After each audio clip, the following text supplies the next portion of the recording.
the capacity to detect AI. Now, let me tell you, since last year, right, Turnitin has incorporated AI detection feature. All right, it has incorporated AI detection features. So if you have used any AI platform, whether it's ChatGPT or IO platform or so many others, there are so many. All right, even probably even in Vietnam, you have your own AI platform developed there. Okay, well, it doesn't matter. All right, this particular feature in Turnitin can detect. All right, but you won't know about it simply because you don't have that access to that information. You only have access to plagiarism. All right, for some reason, Turnitin has not given access to students to check on their own AI detection. AI detection. It only gives the examiner or the examiner, all right, to or the academicians to have access to see the level of information that has been generated via AI. Now, if for whatever reason, all right, if let's say the AI detects your work, a large portion of your work or your entire work has been made or written via AI, then automatically you would fail that particular project. So I'm making it very clear to you. I do not know whether, please pass this information to all your classmates. And do not think that you can get away, all right, by, do not think that you can get away by, what is that, um, by using AI platform. Definitely not. Definitely not, because there are features. You see, that's why I said I always believe as technology improves, as technology advances, all right. Of course, there are always ways for people to abuse it, but as much as there are ways for people to abuse it, the people behind the same technology would look at ways how they are able to regulate it or control it or even manage it. So right now, all right now, the Turnitin is not regulating, is not what do you call that, controlling, but it is merely managing it. So that means when you put your assignment on Turnitin, all right, then automatically it will generate and indicate to us how many percent, which paragraph has been generated via AI. So make sure, all right, you stay away from what do you call it, using AI to complete your work. Now, let me tell you, AI is a tool. Theory is a tool. A business model is a tool. A theoretic, what do you call it, a conceptual model is a tool. So what do we do? A hammer is a tool. A drill is a tool, right? So what do we do with tool? Tools are basically used to assist in completing a particular task. You understand? Tools are not the end, but they are means to an end. That means you use it. So after saying all this about AI, I'm not saying do not use AI. AI is a tool. It will facilitate your process in completing the task. You can use AI to generate options. You can use AI to do diagnosis. You can use AI to find out where can you find information. You can use AI to find out what kind of marketing model can be applied in a particular scenario. Why not? Those kind of things are okay, fine. Because sometimes we are short of time. I mean, anyway, the world, is progressing very quickly. The life cycle, or rather the business cycle, is becoming shorter and shorter. So therefore, organization need to look at information at a rapid pace, and they have to crunch this information or data at a rapid pace so that this data can assist them into making meaningful decision. So everybody is using AI, computer generated or artificial intelligence generated, methodology, all right, is used. So use AI, no problem. But how you use it, for what purpose you use it, that's where the difference lies. You can't just take the entire assignment, put in the AI and say, write a 2,500 word project answer. Of course, it will generate, but that's not your work. That is done by something else, done by through artificial intelligence. So we don't want that kind of scenario. So be mindful of that. I will repeat the same thing, all right, at the end of the class, all right, later. But today, for now, all right, I want to start off by giving you certain caveats as to what is expected, what are the limitations, all right, and how should you proceed with this particular activity and this particular activity. So make sure, all right, all of you are on the same page, right? Okay, before I progress, okay, one more thing I must also tell you, all right, during this session, all right, during this session, you cannot ask me any question pertaining to your final project. If this revision was held before the final project was released, then that would not arise because you don't have the question, therefore you have nothing to ask. But now you already have the question in your hand.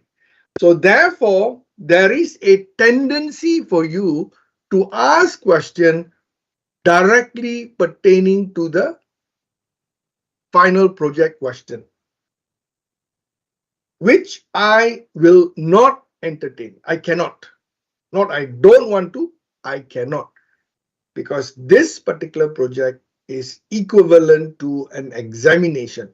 So therefore, you have to complete it independently without any assistance from the tutor, lecturer, convener, or anybody else except yourself, even your friends.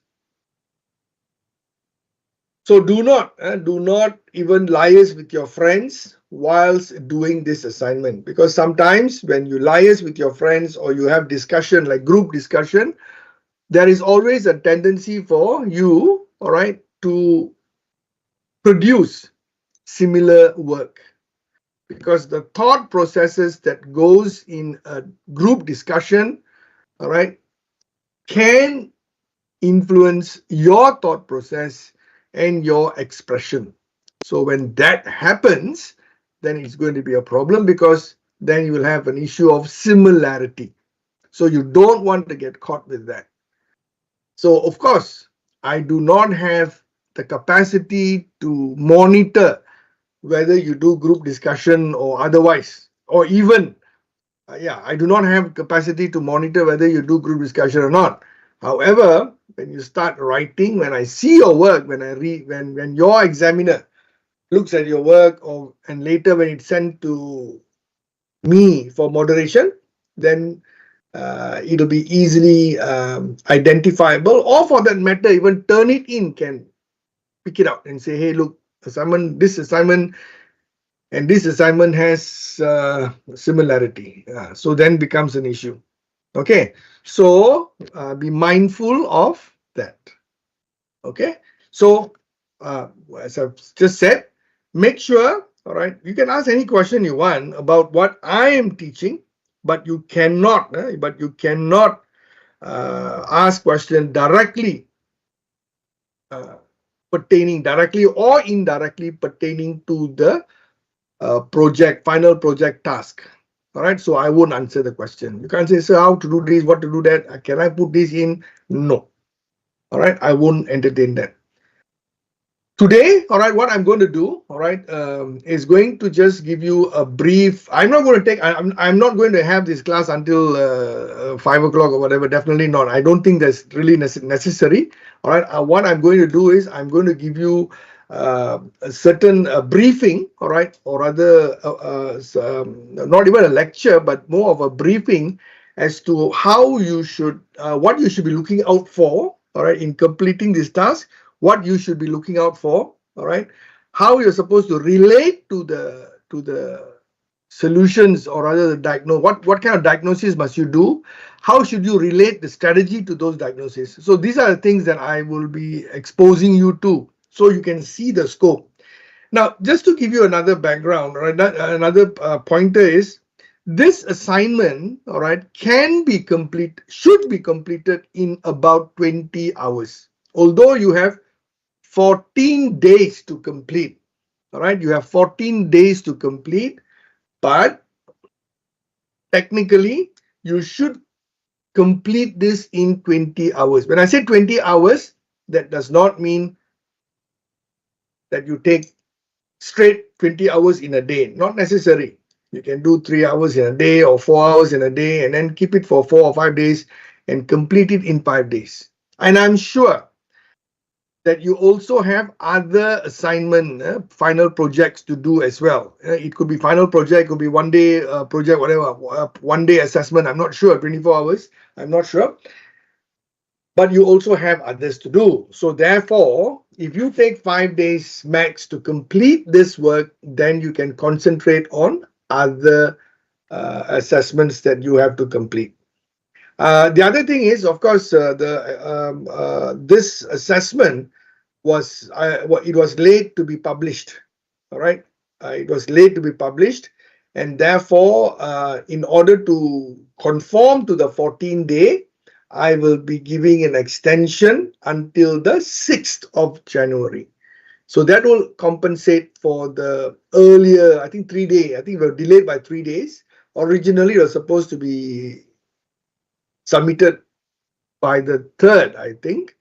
But now I've pushed it to the 6th. So please inform your classmates who are not here that the new date, I'm sure your university have informed you, your faculty has informed you, but if they have, probably they have, I'm just repeating or reiterating it. All right, that is, the due date for this assignment is, the new due date for this assignment is on the 6th of January.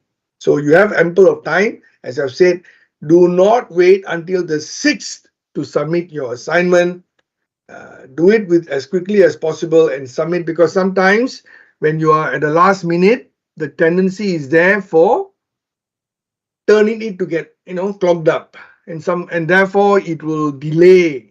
Okay, talking about delay, unlike your regular assignment,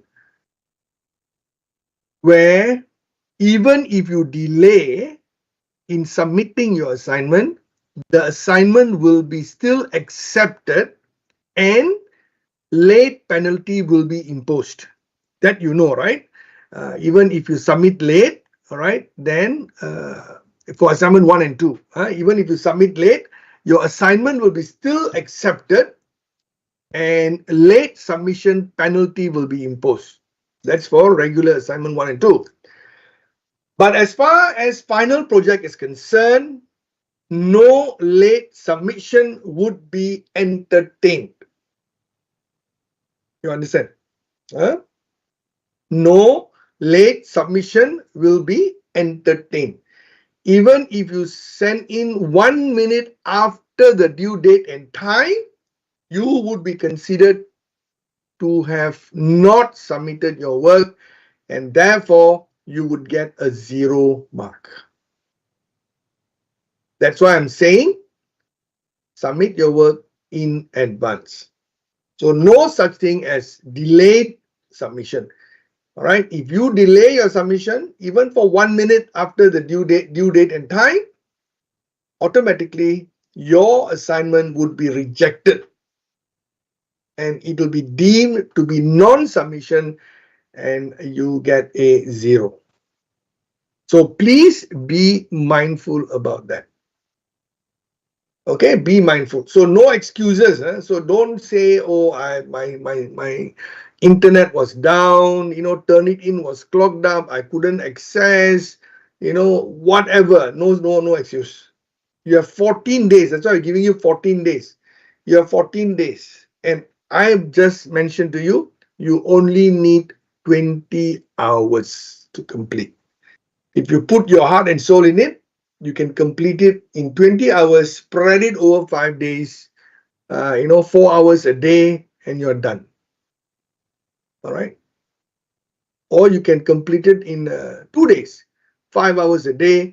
All right. Sorry, 5 hours in 4 days. Sorry, 5 hours a day. In 4 days, you can submit, or 4 hours and submit in 5 days, whichever. All right. Don't extend, don't take more than 5 days to complete your final project. That's a waste of time, waste of resources. Okay. All right. Any questions so far? If you have any question, just switch on your mic and ask, or you can also type your question in the chat. No problem. If you have any question, you can chat. You can type your question in the chat, or you can switch on your mic and speak. No problem.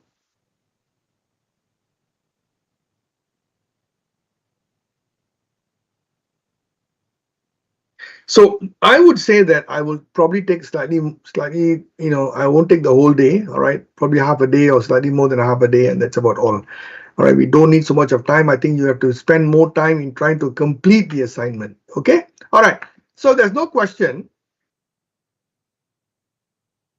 Right, let me just start with...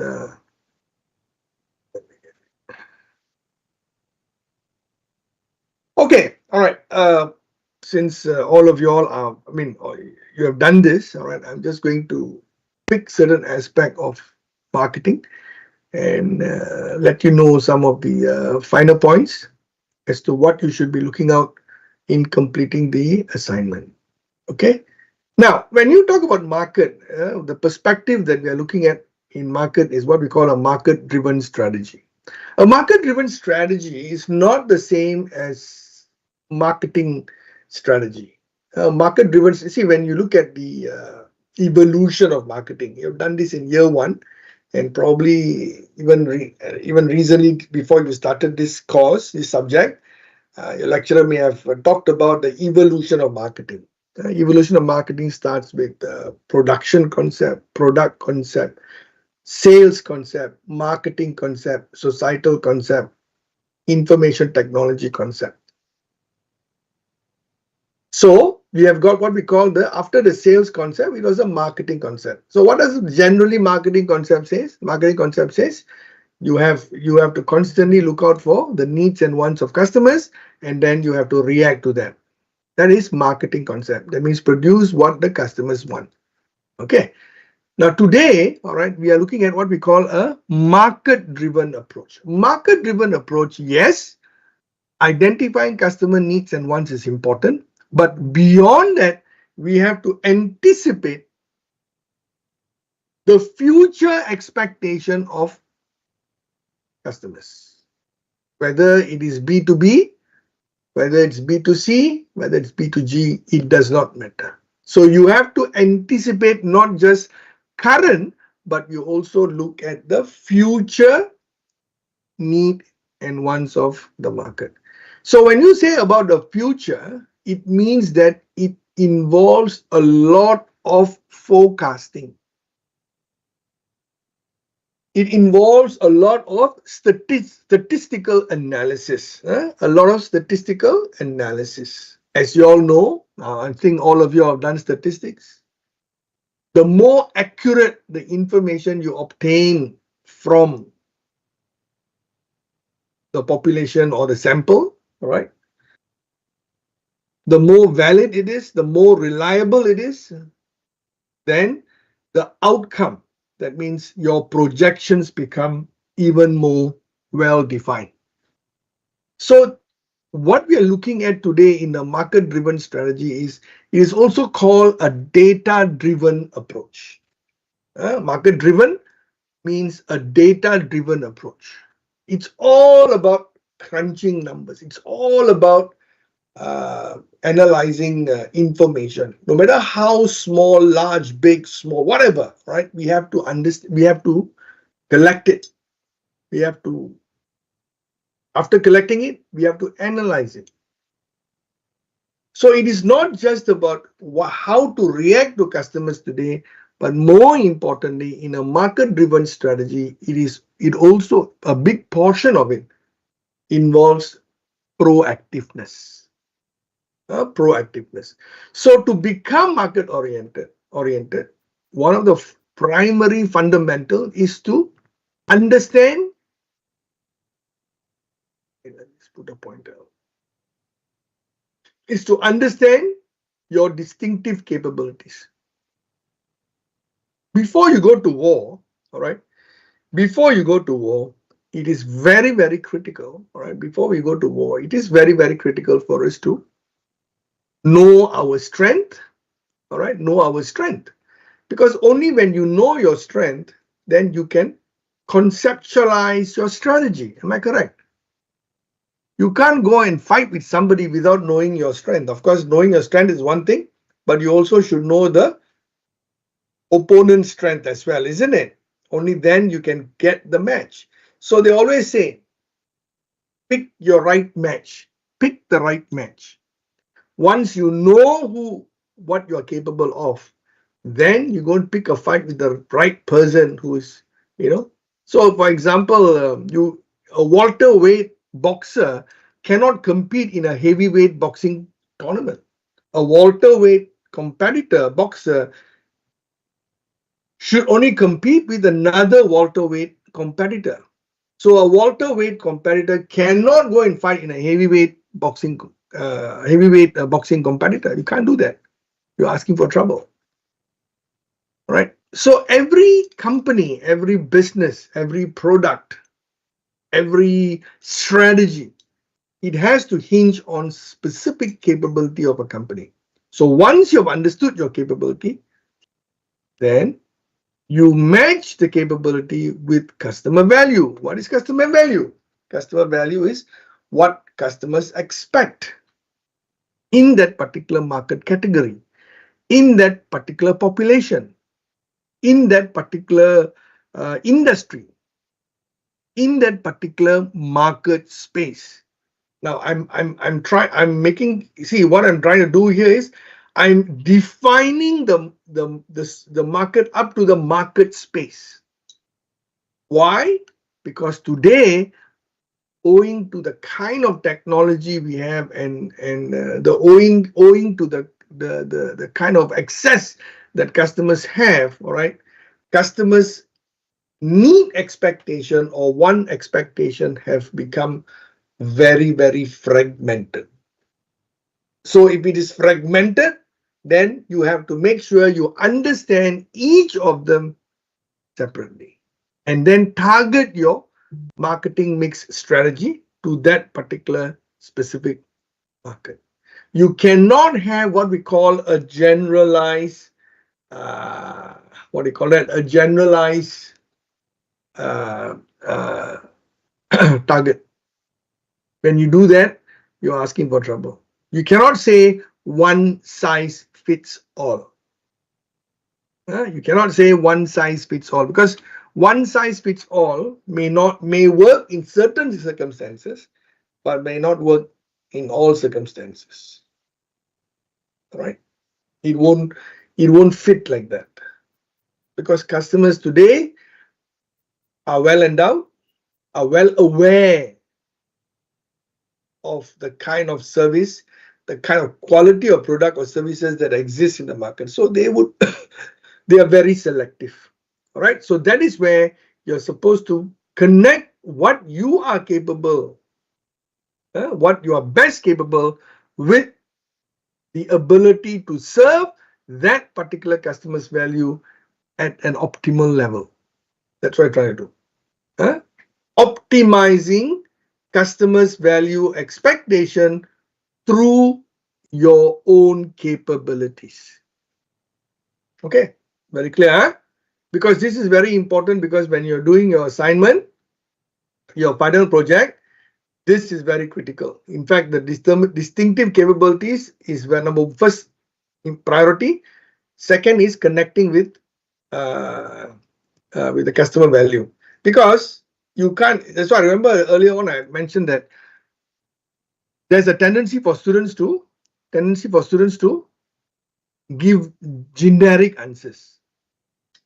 General can fit in anywhere. No, can, but that does not explain the limitation that a company have or has on their capabilities.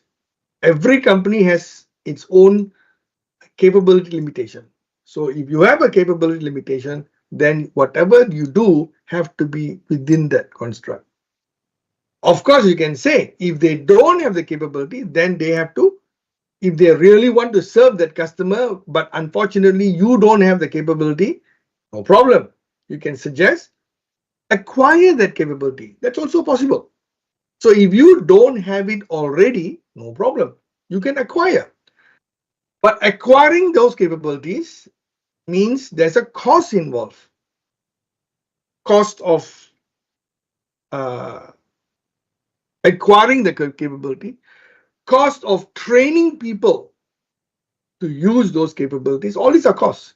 So the question now is, can you afford the cost? Okay, you can afford the cost. What would be the return on investment, ROI?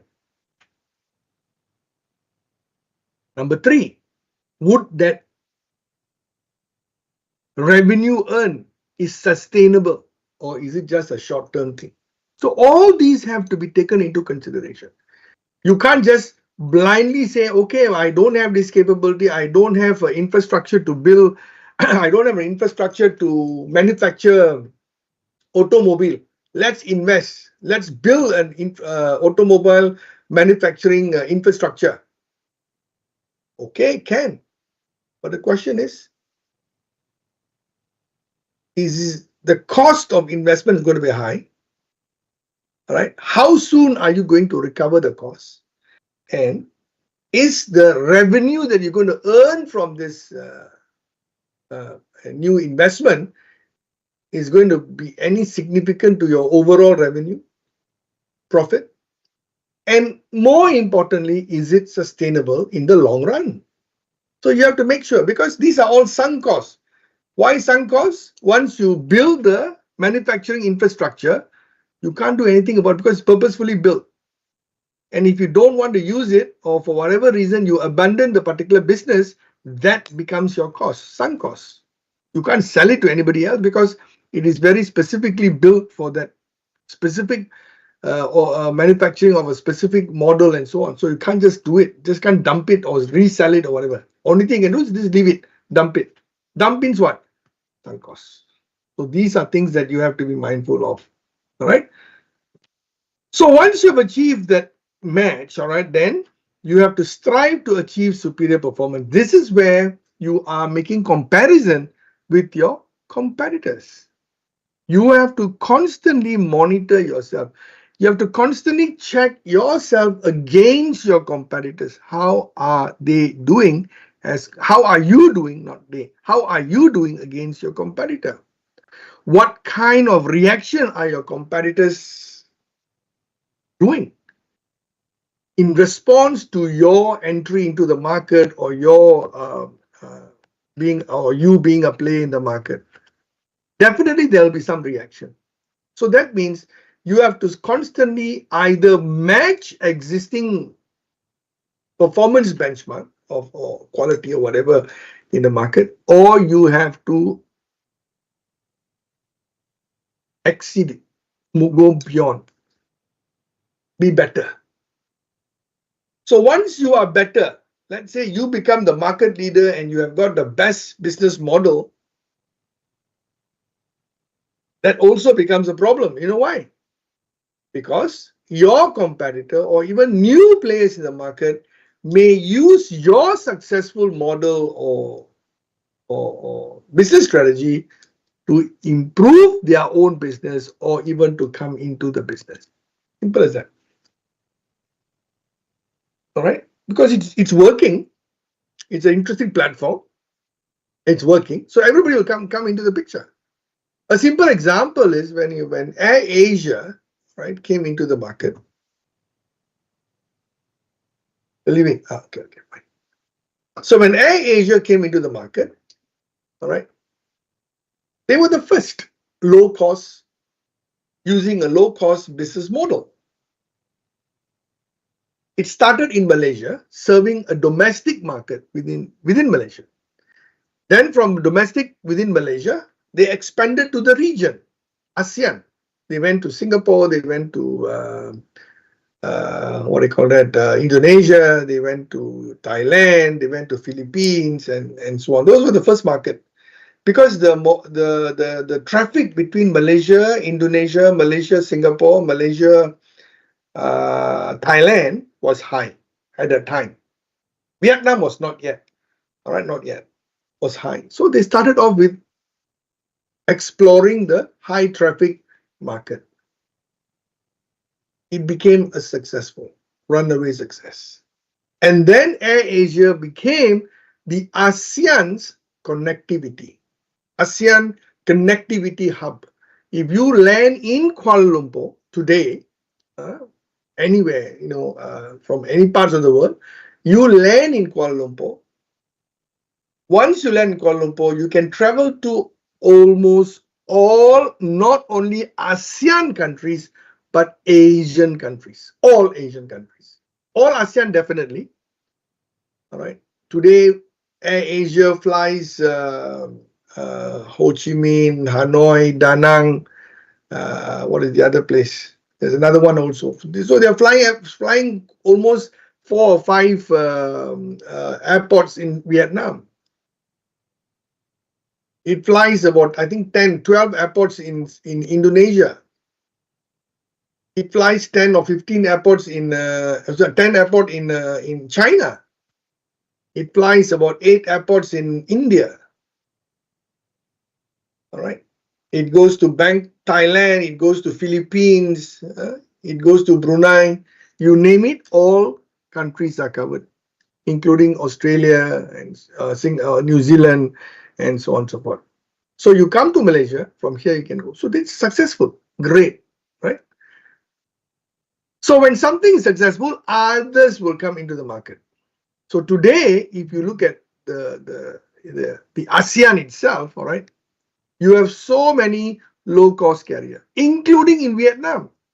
For example, the Vietjet, for example, is a low-cost carrier. They emulate the same strategy used by Air Asia. So now Air Asia has to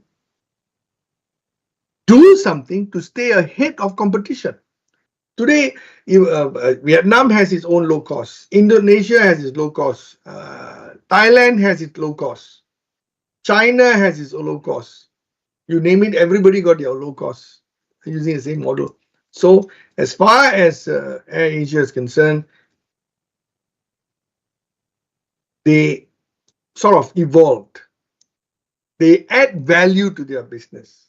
How? Well, they add value by offering hotel, add value by offering a tour and travel package. They add value through insurance. They got their own insurance underwriting. They have their own telecommunication, TuneTalk. So they add value. They pack it in such a way to make themselves ahead of the herd. So this is achieving superior performance and becoming market oriented. So if you look, and then eventually become market oriented. So So this whole thing is like a loop. What does that mean? It means that this whole process is what we call, goes through a continuous, what do you call that? Continuous, it's a continuous process.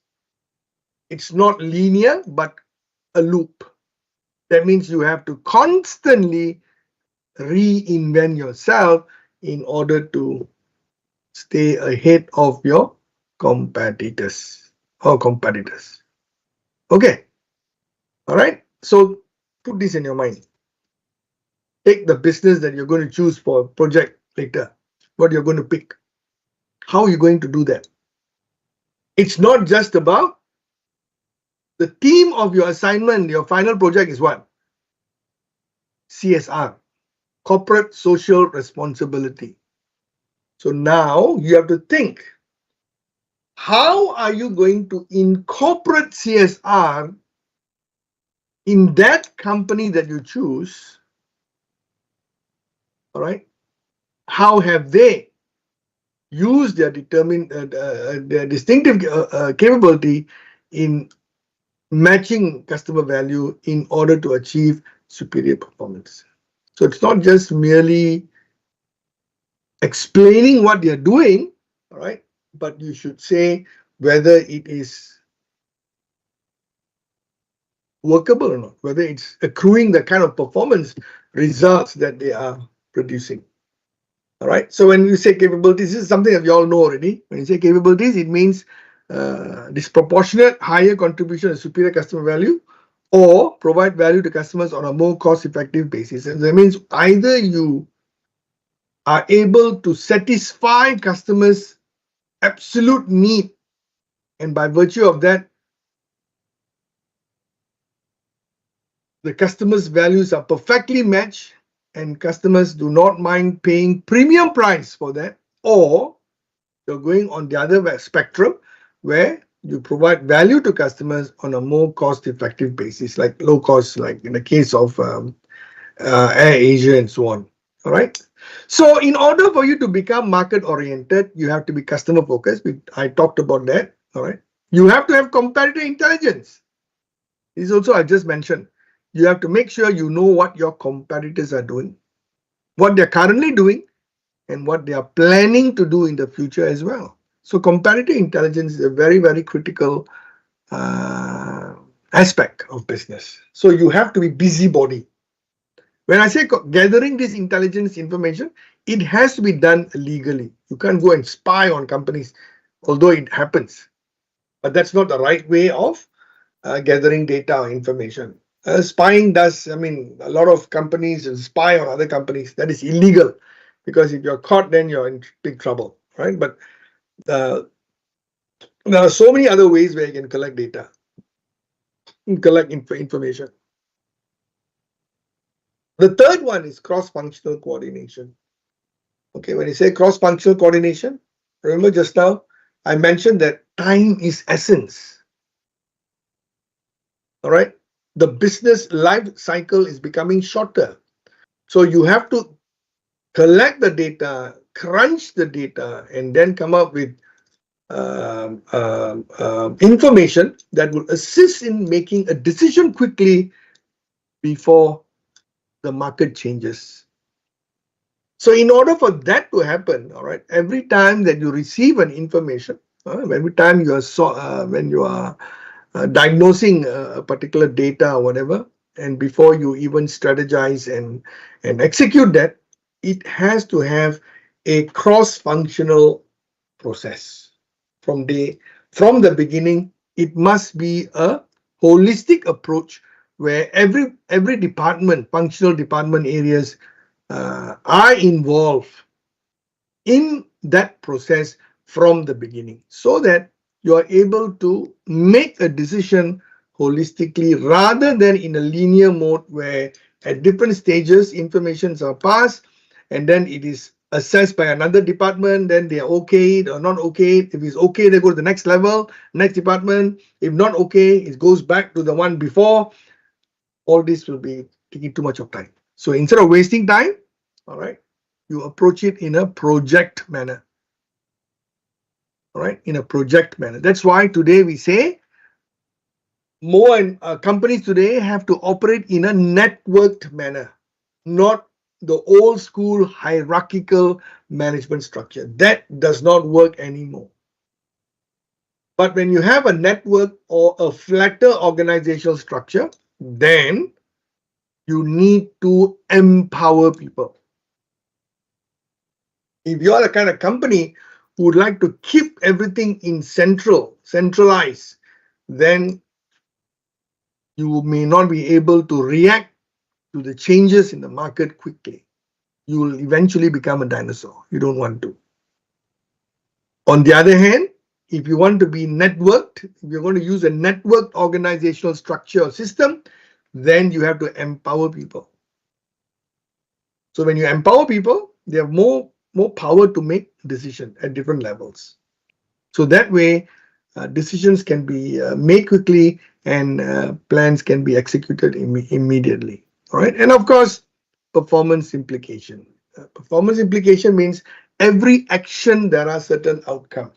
You have to predetermine the outcome, and you have to monitor and measure the outcome at different intervals to see whether you are moving towards achieving the desired outcome or goals. All right. So these interventions are important at different intervals. So once you know, and let's say you find that, what do you call that? If you find that when you're doing your monitoring, all right, you find that you're deviating from the actual cost, then you can take mitigation action. You can mitigate that by taking action to bring it back on course. You don't wait until the whole thing ends and you find that you're far off tangent. That's useless, waste of time. So you have to make sure that you are able to bring that back. So if you intervene at different intervals, all right, every time there's a small deviation, you can bring it back on course, and therefore ultimately you would be able to achieve your desired level of outcome or performance. So everything is performance based, from an employee to your functional activity. It has to be performance based. So as marketeers, you have to be conscious about costs, you have to be conscious about returns, you have to be conscious about efficiency, you have to be concerned about effectiveness, doing the right thing the right way.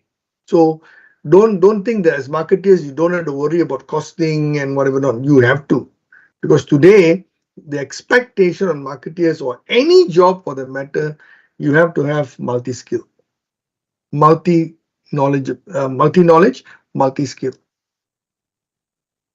Okay, all right. These are straightforward. Okay, so what are the characteristics of a successful strategy? So the strategy that you're going to incorporate for your final project is CSR, corporate social responsibility. So if you're going to incorporate that in your strategy, all right, then these are the things that you have to have a checklist. Number one, unique competitive position for the company. So by virtue of you incorporating CSR in your strategy, it has to give your company a unique competitive position. And you have to show proof. You just don't only say that I'm going to do this, yeah, I'm going to do this, but how is it going to change anything? Show proof, show evidence.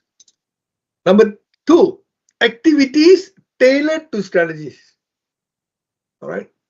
If you say you're going to do CSR, show what CSR activity exactly are you going to do in order to fit into the main strategy. Right? Number three, clear trade-offs and choices vis-a-vis competitors. That means to say that you have to be completely different from your competitors. You don't copy your competitor. I don't want to see that. Just because company A is doing that, so you also do the same thing. No. You have to be innovative. Not that you won't get marks. If you do, if you copy somebody else, you will get, but you won't get, you know, high marks. You'll just get a mark. So make sure whatever you do, all right, it differentiate you from your competitors. Competitive advantage arises from fit across activities. So whatever activities that you're doing, all right, it has to develop your competitive advantage. Every action across has to contribute to the competitive advantage. And more importantly, it has to be sustainable competitive advantage. And sustainability comes from the activity system and not the parts. It has to be seen holistically. I'm just doing this at this level. You see, when you look at your value chain, all right, business value chain, you've got input, process, output, right? I think all of you know. So let's say you're going to tweak your input level to CSR. Then you have to show how this tweaking here is going to affect the process, is going to affect the output. Or if you're going to do the tweaking in your output, then you have to show how is it going to retrospectively impact the process and the input level. So you have to, wherever you start, or if you're going to do the tweaking in your process level, then you have to show how it's going to impact your input or your process. So that's how you look at it, right? So it has to be not on parts, but the entire process. And of course, lastly, operational effectiveness is a given. Given means what? Whatever you do, you cannot run away from operational effectiveness because this involves cost. So you can't suggest something so bizarre that is unique, perhaps, but then it is terribly costly. Then it's going to eat on your profit. So no point also, isn't it? So whatever you do, it has to connect back to your profitability. If it doesn't, then it's useless. Okay? All right.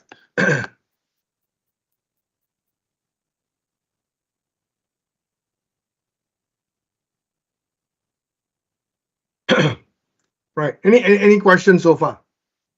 Okay, no question. All right, we'll take a short break. Now it's about 9:15, 9:14.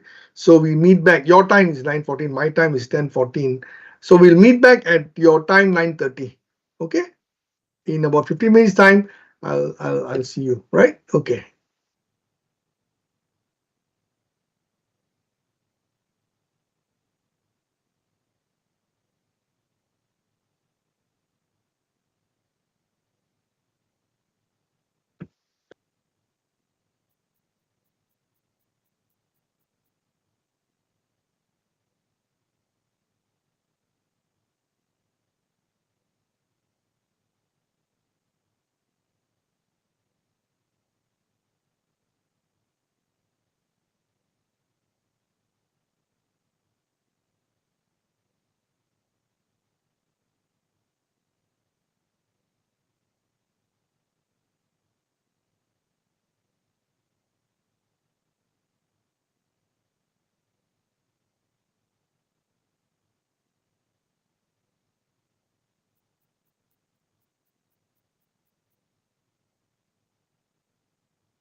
ये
क्या Santa Claus बन के क्या delivery order कर रहे हैं? अच्छा, क्या आज क्रिसमस के लिए? तो कभी दीपावली पे और इस पे राम भगवान और ऐसा स्वरूप करके कभी लोगों के घर जाते हैं क्या अपन? टोमेटो ने बोला The incident took place on 25th December 2024 in Indore, Madhya Pradesh, where delivery agent Arjun was dressed in a Santa Claus outfit provided by Zomato as part of their Christmas campaign. The campaign encouraged delivery agents to spread festive cheer by wearing the costume while delivering food and distributing small gifts. However, while on his rounds, Arjun was confronted by Sumit Hardia, district convener of Hindu Jagran Manch. ये order तो अधिकतर सब हिंदू लोग ही मंगवाते हैं क्योंकि इतनी जनसंख्या तो दूसरों की है नहीं। तो जब उन लोगों के त्योहार आए तो कभी भगवा पान के, कभी दीपावली पे, कभी इस तरीके से भी जाया करो ना। आज ये क्या सांता क्लॉज बनवा के और ये क्या संदेश दे रहा अपन परिवारों को? The Zomato rider was then asked to give his full name. आपका क्या नाम है? पूरा सरनेम? अर्जुन भाई, अपन हिंदू है, सांता क्लॉज से क्या संदेश देना चाहते हो? Despite Arjun's repeated explanations that the outfit was mandated by Zomato and part of his job requirements, Sumit remained adamant and demanded that he remove the Santa Claus costume. उतारो। Arjun then removed the Santa hat and jacket while Sumit continued to interrogate him. While talking to the media, Sumit said, आदमी को delivery करने के लिए रखा है, आप उसके ऊपर ड्रेस क्यों फेंक सकते हो? ये क्या कारण होता है कि आप लोग इस तरीके से सांता क्लॉज बनवा के अपने धर्मों का प्रचार जबरदस्ती कर रहे हो? इसका हम विरोध करते थे और करते रहेंगे। Zomato had not commented on the incident until the morning of 26 December 2024. ये जोमेटो वाले सब सांता क्लॉज बने हुए हैं। Christianity in India had deep roots dating back to 52 CE, when St. Thomas, one of Jesus' apostles, is believed to have arrived in Kerala. Today, Christianity is India's third largest religion with over 26 million followers, showing a rich history and centuries of cultural exchange. चलो, धन्यवाद। जय श्री राम। जय Shri Ram.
Alam dari dapur rider ke rumah anda. Alam tapi alam di atas.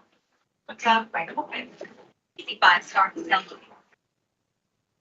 It's stream anywhere in the world.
Okay, welcome back. All right. So when you talk about marketing strategy process, all right, of course, it involves, put the pointers.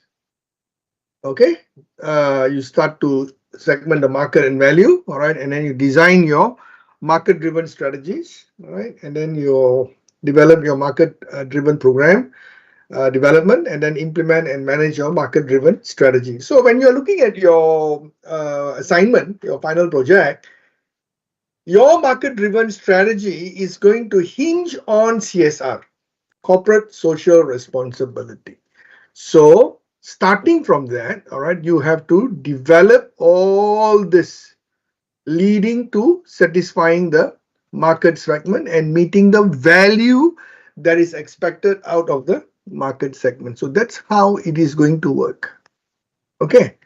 So it is not just going to be suggesting this and suggesting that. It has to involve a holistic process.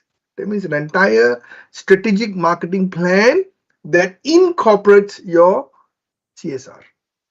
So if you just merely give some CSR ideas or CSR option by itself, it's not going to cut. It's not going to cut. So be mindful, all right, of how you're going to do that. Okay. So when you talk about market and strategies, all right, so markets are increasingly complex, turbulent, all right, and interrelated. That we know. Importance of a broad view of the market is very critical. So you cannot just look at a market from that particular minute space. You have to look at a market, though that is your target market, but you have to also see how it is interconnected with the bigger space. And today, when I say bigger space, we are looking at global market. Right? Looking at global market. So it is essential to develop a vision about how the market is likely to change in the future. Just to give an example, right? I was at Ho Chi Minh. I just came back from Ho Chi Minh on Tuesday night, eve of Christmas. I came back. I had some work to do. So I was in Ho Chi Minh. So of course it was Christmas Eve. So the airport, Tan Son Nhat airport, was very crowded. So when I went there, all right, I saw that it was crowded, and at the gate, at the departure gate, it was very crowded. There were about 2 or 3 flights leaving, I think, in a space between half an hour. So the passengers of all the 3 flights, all right, were gathered at that particular spot. Now, one of the things that I've noticed was that many of the passengers, all right, this is basically out of, to me, I would say that these passengers did not have civil-mindedness. Simply because, all right, they, instead of allowing passengers to sit on the seat, they have actually put their bags on the seat, their own bag on the seat. So some of the seats available are full of bags, not people. And when I look around, I saw people were sitting on the floor. So instead of people should be sitting on the seats, all right? And instead of that, bags were sitting on a seat and people were sitting on the floor. Now, I'm a very bold person. So when I went there, I saw this, I wanted to sit. And I was tired after work, and I was very tired. So I need to sit. So I'm not going to sit on the floor. So I went to one person and said, "Is this your bag?" And the person said, "Yes." "Can you put it down? I would like to sit." And the person gave me this stare. I said, "No, can you please put it down, because I need to, this is not for your bag to sit." But I was very polite. I was not very rude. I said, "Can you please put it down? I'm very tired. I need to sit." So the person gave this stare look as though like I'm asking for something that, it's his right to place his bag. Then I repeated, I said, I am tired, I need to sit, can you please remove your bag? So the person removed the bag very angrily. Now, just about that, after that happened, then another lady came in with another, I think must be the mother, elderly person, and she came in front of me and asked another passenger, passenger, is this your bag? And the guy, I suppose, didn't understand the language, so he said, is this yours? She just pointed, is yours? He said, yes. Can you remove it? And I would like to get my mother to sit here. And he also reluctantly removed the bag. Now, the fault lies in the civic mindedness of the passengers. Correct? These are nincompoop passengers.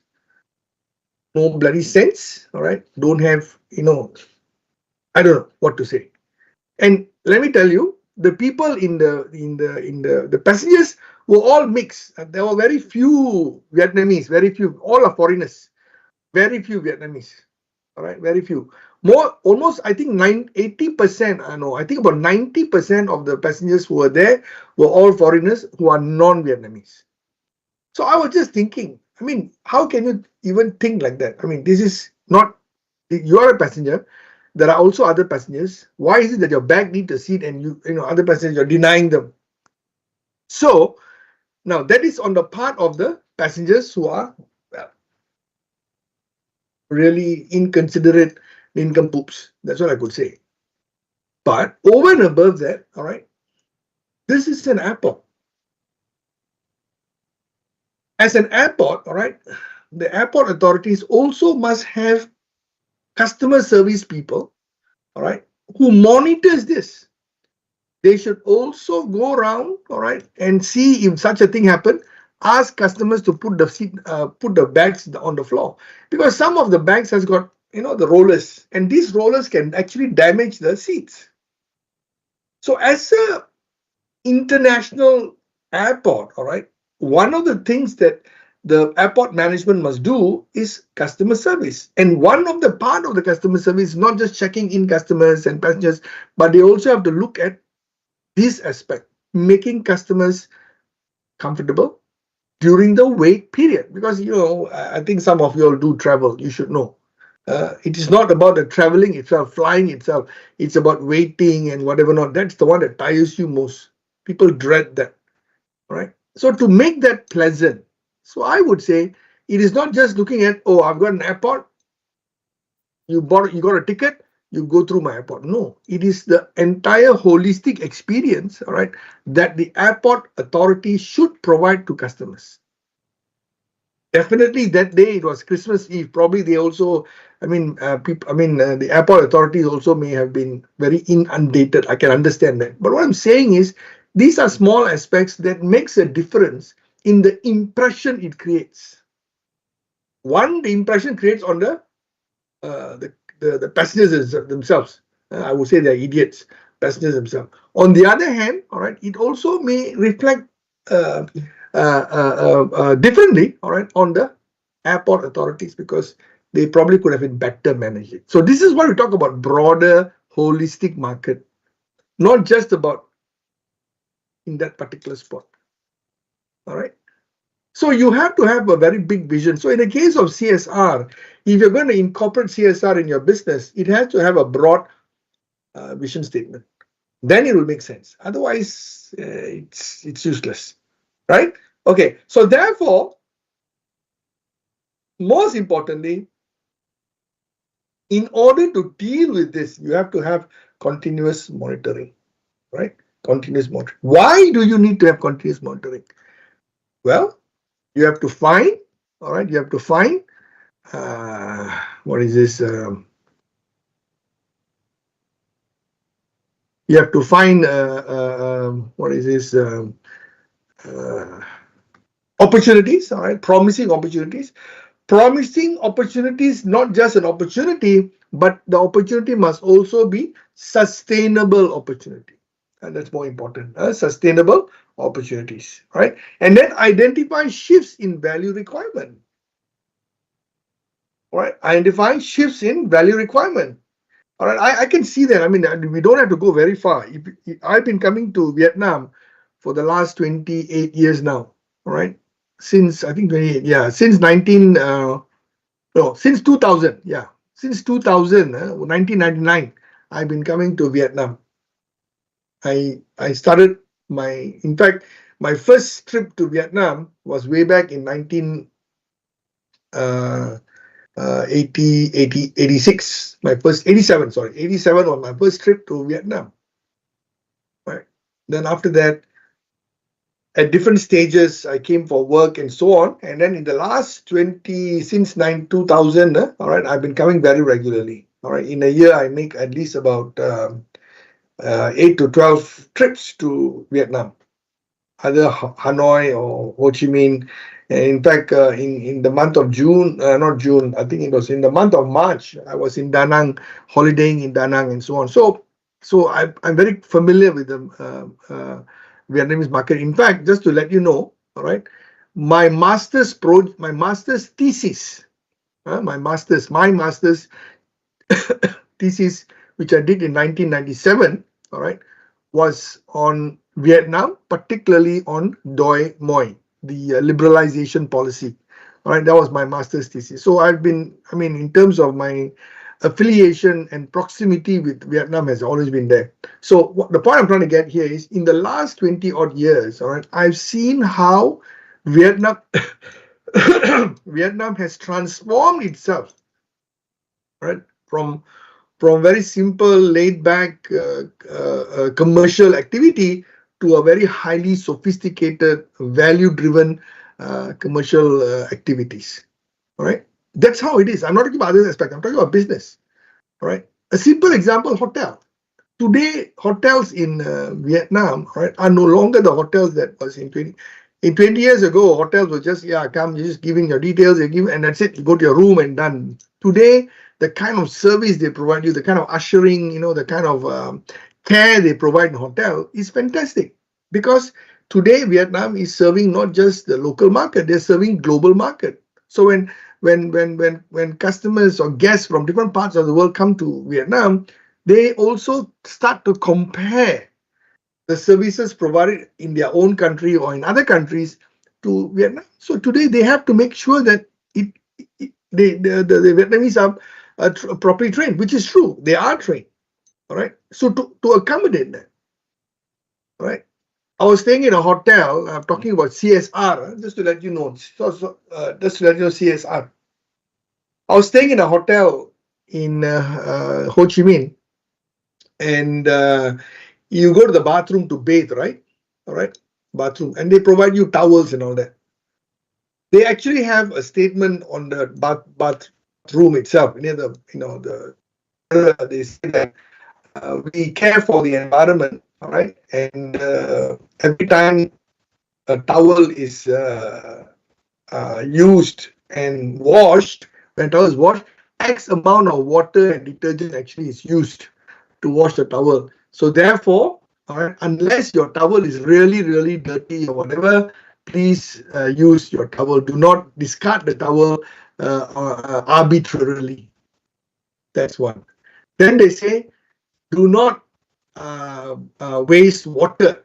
When sometimes people have got this habit of, when they brush teeth, they like to open the tap, and then the tap will be running, and then they brush their teeth. So they actually tell that. They say, like, look, so that means this hotel, and then they have got a lot of greeneries around the hotel they planted so that they can produce a lot of, they can absorb the carbon dioxide and give, because as you know, right, Ho Chi Minh or Hanoi, they are all, it's a developing cities, and you have a lot of smoke and smog and all that. So when you have greeneries around, all right, it sort of absorbs it, and then, it gives cleaner air and all that. So these are the things. They actually explain all that in the hotel. They don't have to do it, but they are actually caring, and there are large pockets of local, meaning Vietnamese, as well as foreign. Bigger number would be foreigners who are very conscious about the environment. So when you see all this, all right, you say, oh yeah, this hotel is very caring. So next time, if I'm going to stay, I mean, if I'm going to come to Hanoi, I would stay in that hotel. So that is their uniqueness, which makes a lot of business sense. All right. So this is what we call shifts in values. So it's not hotel giving just a clean room, clean bathroom, or whatever, or just giving a room. All right. I provide you a room that's good enough. No. You have to make sure that you take care of all these minor things, all right, that makes a difference. Right? Okay. So this is very important. All right. Make sure that you can see it. All right. How the hotel, right, is it's a what do you call it? It's a environmentally friendly hotel, sustainable hotel. There are many. There are many hotels like that all over the world, including Vietnam. So you can see what are they doing. How are they? In fact, some of the hotels they even indicate how much of carbon emission can be minimized by practicing certain, by taking certain action. So they tell you how much of carbon footprint that you create by using or not using certain or engaging in certain activities or not. So that means customers today are very knowledgeable. It's not just merely going to a hotel or whatever. They want to participate. They want to contribute, all right, to a cleaner environment. So these are things that are happening. Okay, understand competitors' positioning. So again here, right, look at what your competitors are doing. How are they pairing themselves? What are they doing, right? How are they different from others? Right? How are they different from others? Guide targeting and positioning decision. Guide targeting and, okay, of course, this is something that is ongoing, no issues on that. Guide targeting and positioning decision. So these are things that you have to be mindful, all right, when you are developing, when you are trying to define your market and trying to connect the right strategies with the market. Now, this is your opportunity outside the competitive box. Now, this is the thing that I think all of you all are familiar with, the competitive box. So what you find here, all right, is the traditional, all right, process, traditional competitors, conventional value proposition, and you have got your existing customers. So if you're an airline company, all right, if you're an airline company, if you're a, if you're a hotel, for example, all right, so you have your traditional competitors, you have your normal rooms and, facility like gym and swimming pool and blah, blah, blah, all right, and then you've got your customer base. So let's say this hotel wants to introduce a new type of competition. All right. Well, you can come up with the new type of competition will be like what I said just now. They are focusing on environmental consciousness. So that means you create a hotel where the entire ecosystem of that hotel is based on environmental consciousness. So there are customers who would be interested in that. So therefore, they would prefer that hotel and become new customer base, new type of competition. All right. That means your theme is, your theme is environmental consciousness. So that would be a new customer base. Okay. Now, that's one. You can also create a new business model.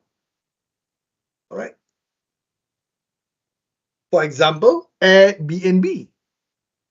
Airbnb is a new business model that rivals traditional competition. This is a new type of competition doing environment, or in some cases, some hotels like in Malaysia. I'm sure some of you probably heard about Sunway Lagoon. Sunway Lagoon is a theme park, and the theme park is connected to a hotel. That means the theme park and hotel are part of one package. So that means the hotel comes with this kind of entertainment. Or some of you probably heard about Genting Highlands. Genting Highland is a theme park come casino. All right, theme park come casino located in a highland. It's about 1 hour's drive from Kuala Lumpur. You have that. That is a theme park come casino come hotel. So that's one package, new type competition. So one environmental conscious, another one theme park, another one is casino. Okay.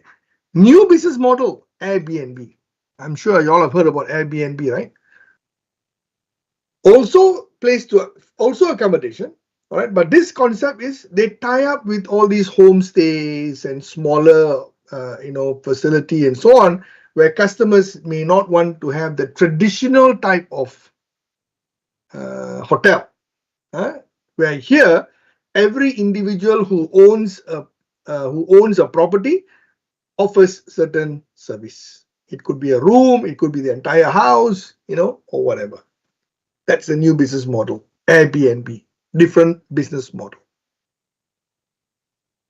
Okay, so it is very important, all right, for any business not just stick to the traditional competitor box or competitive box, traditional competitive box.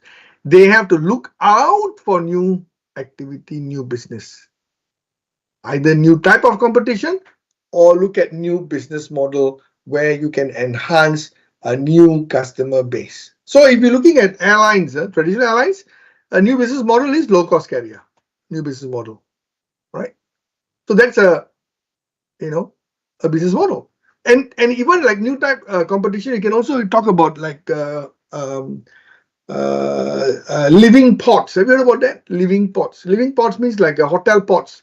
It is not like a hotel. It's like pods. Like if you travel in a train where they have got 3 level or 3 deck or 3 decks. Right? Level 1, level 2, level 3. You just climb up, go into that. So this is like in Japan, they have got a lot of this type of living quarters or pods where you just have to, you have to go like it's all touch and it's like a panel, all right, where you indicate what you want. You want a room, you want a bed with what? A bed with a pillow, with blanket, heater. You want with TV, you do want with television, you want with multimedia, whatever. All that you key in, and then it'll tell you what is the cost. If let's say you want a bed, you want towels, okay, towel, soap, all that will you can key in, all right, and then it'll give you a access card. You pay the money, it'll give you an access card. So once you go in, you use that access card. No human intervention. You use the access card, it opens up the main door. Then you go and look for your pot, and then in the pot, you keep your bag and all that, and then where you want to take your towel or you want to take your soap or whatever, all that using the single access card, done already. So automatically, the day that you are leaving, that means it'll tell you, okay, you're supposed to leave by 12. So by 12, you leave. But after 12, you still stay, the thing will lock you in, right?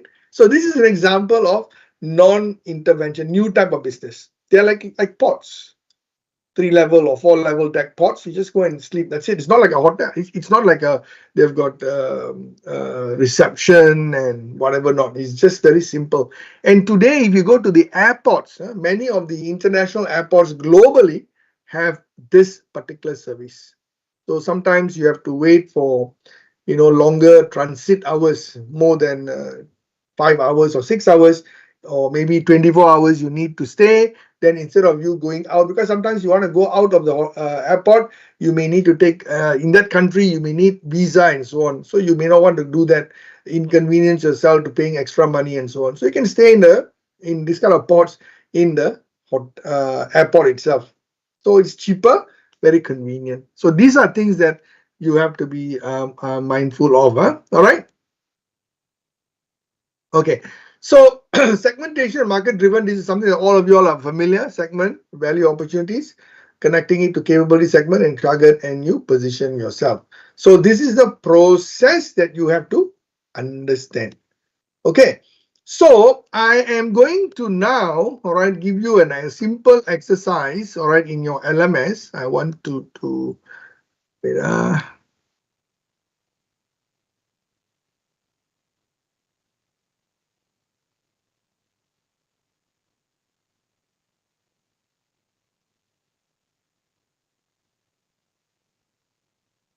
I want to see your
Okay, all right. I've already put the question there in your revision forum exercise. Huh?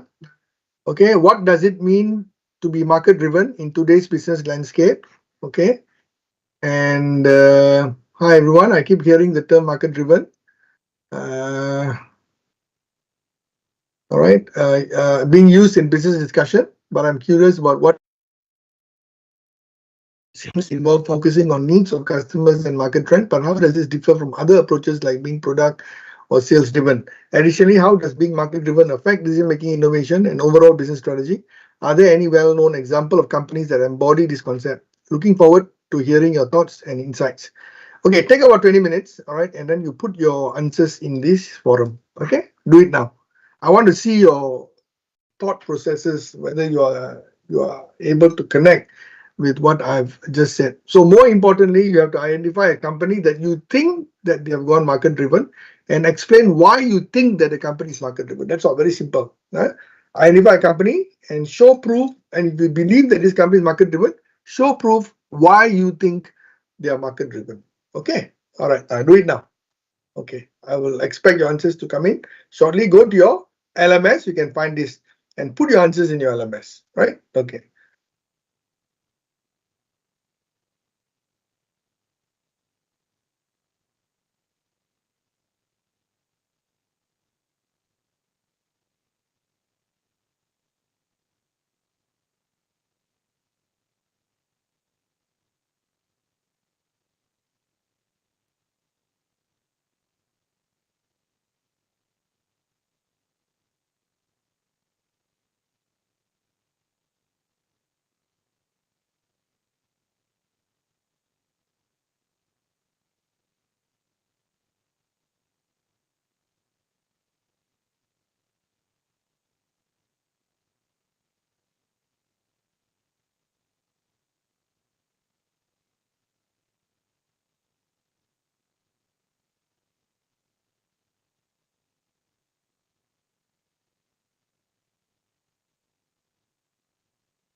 Okay, all right. It looks like only one person who have responded. Tran Big. Okay, he says that being market driven means aligning a company strategy, decision, and innovation with the needs and preference of its customer, making market demands and customer satisfaction the core focus of business operation by continuously amaze their customers by adding values to the product. Okay, so few things, strategies, decision, and innovation. Okay, so a product-driven approach emphasizes creating an innovative product based on internal expertise and assumes customers will want them, and a sales-driven approach focus on maximizing revenue, sometimes at the expense of understanding long-term customer preference, being market-driven and prioritize delivering what customers truly want. Okay, so it significantly influences overall business strategy by putting customer needs and market trends at the forefront of every action. So while the change in business strategy on how they adapt the market condition, how they find and gain competitive priorities, and how they can meet, satisfy customer needs, it will directly affect how company give decision marketing and for the innovation. Okay, so the focus is the process of influencing. So decision making will focus on revolving around understanding and addressing customer preference, demand, and truly customer insight or pain point, what makes them tick. So for innovation, it is necessary to ensure that the new product or service are designed to solve real customer problems or meet emerging demands, leading to practical and highly relevant offering. So example, he says here, Amazon has developed features that focus on customer problem and needs, including delivering products when the customers are not at home. Okay, so that's a very brief perspective. All right, but let me just give you my perspective on that, so that we are on the same page. Just give me a minute. Let me just come out with the question.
Okay, all right. So you can see here, all right, what does market driven mean? Okay, being market driven means that an organization places the need and preference of its customers along with market trends at the heart of its decision making process. So it involves three things. All right, understanding the market, conducting thorough research to identify customer needs, behavior, and emerging trends. This is what I've explained to you this morning. Adapting to change, remaining agile and responsive to shift in the market, whether it's new technology, changing customer preference, or competitive pressure. So the CSR thing will come under this category. And then customer-centric innovation, developing product or services that directly addresses identified market needs rather than focusing on what a company wants to sell, as in product-driven approach. So like just now, I gave you an example of a hotel in Ho Chi Minh where they have made sure that they are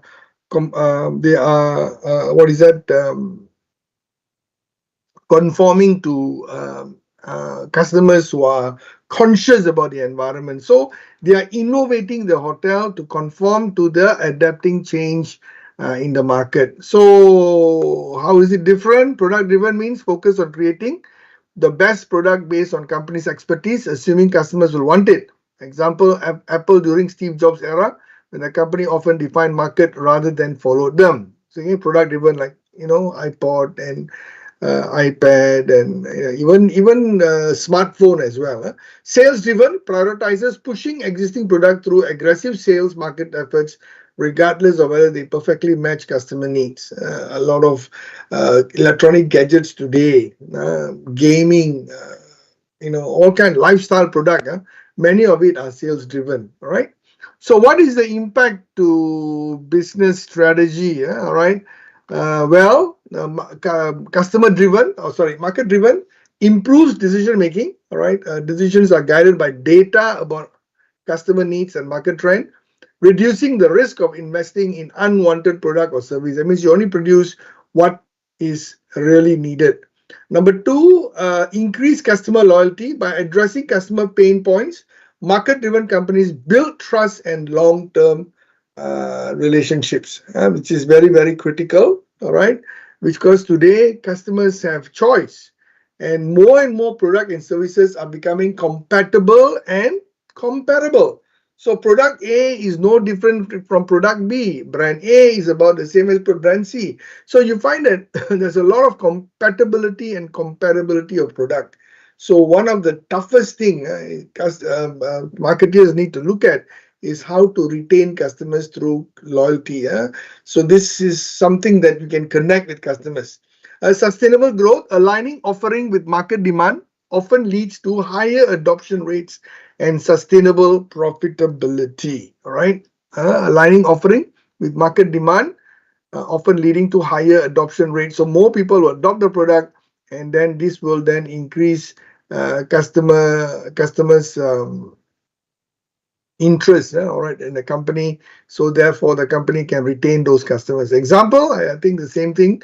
Amazon, a quick, essential, market-driven company. Amazon constantly evolves based on customer preference, from its delivery innovation, prime and same-day delivery, to its vast product assortment and personalized recommendation. So if you are already shopping via Amazon, very frequently they will give you, advice on on goods and services that you regularly buy. All right, Netflix, by closely monitoring viewer preference and behavior, Netflix shifted from DVD rentals to streaming, and now it invests heavily in original content tailored to audience demand. And Netflix have gone global, right, to a larger extent because of Netflix. Right, today we have access to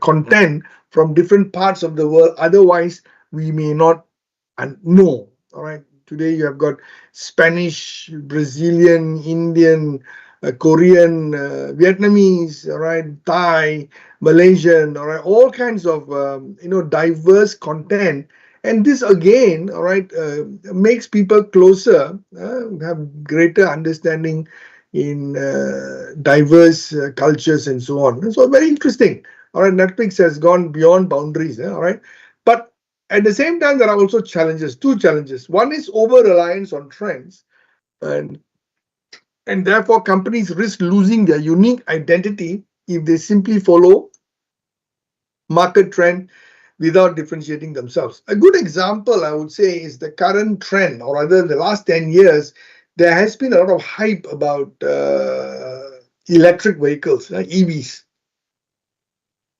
Even Vietnam has already gone into the EV direction. But however, all right, as much as there was a lot of steam in the last 10 years, but over the last 3 years, things have changed. All right, there is a huge drop in demand in North America and also in the European EU market. All right, especially like Ford and many other companies have actually suspended their further investment on EVs. In fact, some of you probably would know Ford's EV SUV is called 150 Lightning. The model's name is 150 Lightning. It's an SUV, 4x4. They built the cars, they were already marketing it, all right, but it was a total failure, a rejection from the market, because Americans felt if it's a 4x4 SUV or 4x4 vehicle, all right, it has to be fuel base or ICE engines and not EVs. It doesn't give the same kind of feel. So today, overall, the trend is dying off. All right, and therefore, companies which have invested in EVs now have to relook at their strategy. All right, and some of the companies, like even Vietnamese company that is involved in the EV, has spent a lot of money on building infrastructure and so on. So if let's say, all right, if this is going to be abandoned, then it is going to impact the company as well. A short-term focus responding to immediate market needs may detract from long-term innovation and strategy. All right. So sometimes whenever you are investing in short-term activity, all right, you must make sure that the investment is justified and not pulling all your investment into one activity. In the case of EVs, the promise, or rather the opportunity at that time, all right, was very, very promising, because the world thought that it is going to go. I mean, everybody thought that the world is going to go into EV direction. So that it was very, very promising. But that forecasting totally has failed. Totally has failed. One of the reasons given to EVs was about because of environmental consciousness. People say that the pollution caused by ICE engines are quite extensive, and it is creating ozone layer issues and all kinds of things, right? So people say, oh yeah, it makes sense. Okay, let's stop. Maybe it is about time that we go into electric vehicle, all right, to reduce carbon footprint and so on. Oh, it's fine.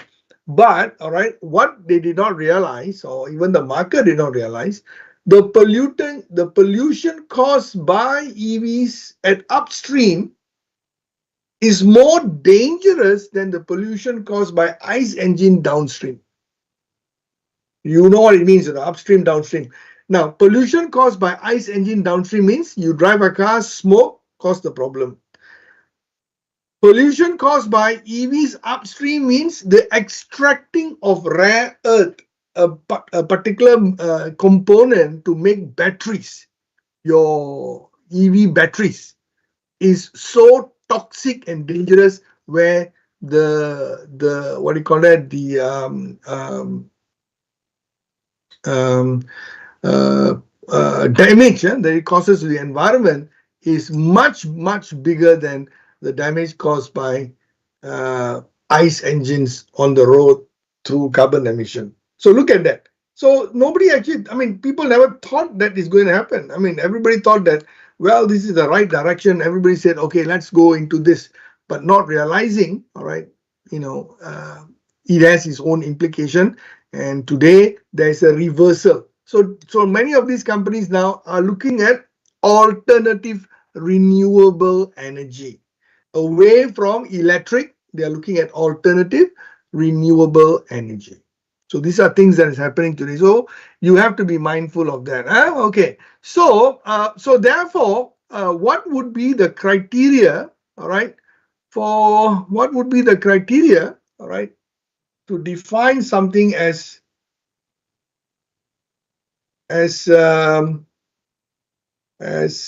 wait,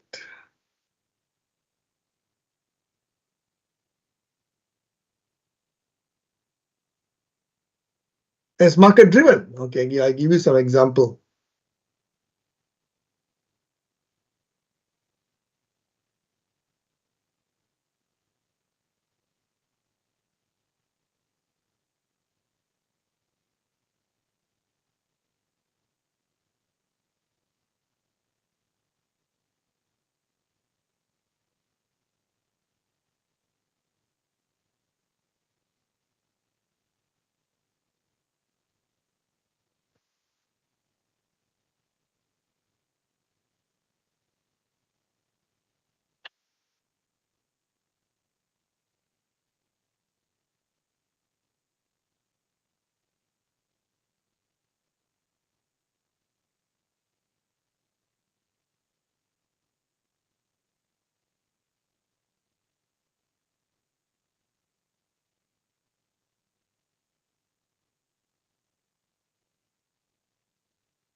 Okay, let me just go through that with you.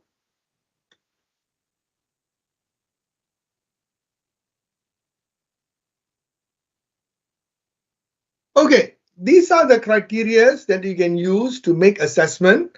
All right, these are the criteria you can use to make assessment for a market-driven approach. For a market-driven approach.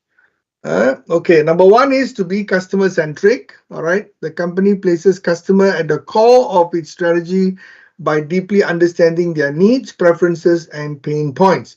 It actively gathers and uses customer feedback through surveys, focus group, and analytics to guide product development, marketing, and service delivery. All right, so these are the things. Number one, if you want to classify a company to be market driven, let's say in your assignment, the current final project, if you want to say this company is market driven with the CSR as their thrust, their main theme, then number one, it has to be customer centric, must be customer centric.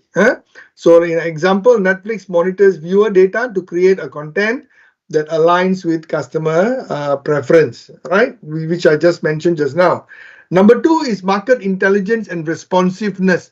The company invests in market research to identify trends, analyze competitors, and anticipate changes in the industry. It remains agile and adapts quickly to shifts in consumer behavior, technology, and competitive landscape. Example, Zara, all right, the clothing company's fashion model enables rapid production of trending design based on real-time customer demand.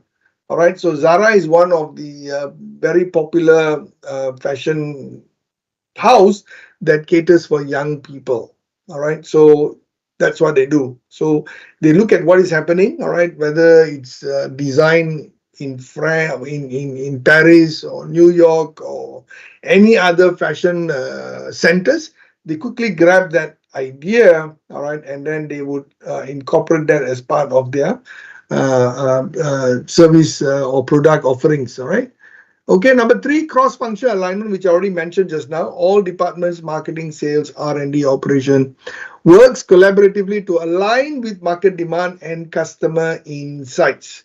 And there's a shared focus on delivering value to the customer rather than individual department pursuing isolated goals. So it is a holistic approach. It's a holistic approach where everybody focuses, all right, and collectively, all right, solve a particular problem. Example, Amazon integrates customer-centric practice across its logistics, product design, and customer service teams. All right, so we have discussed that. I'm sure Amazon is one of the most talked about company. All right, I'm sure even in your class, during your class, your lecturer probably would have discussed about Amazon because they are highly what do you call that, proactive in many of their activities. So this is also again all right, proactive innovation. The company innovates not just to keep up but to stay ahead of the market by anticipating future customer needs and trends.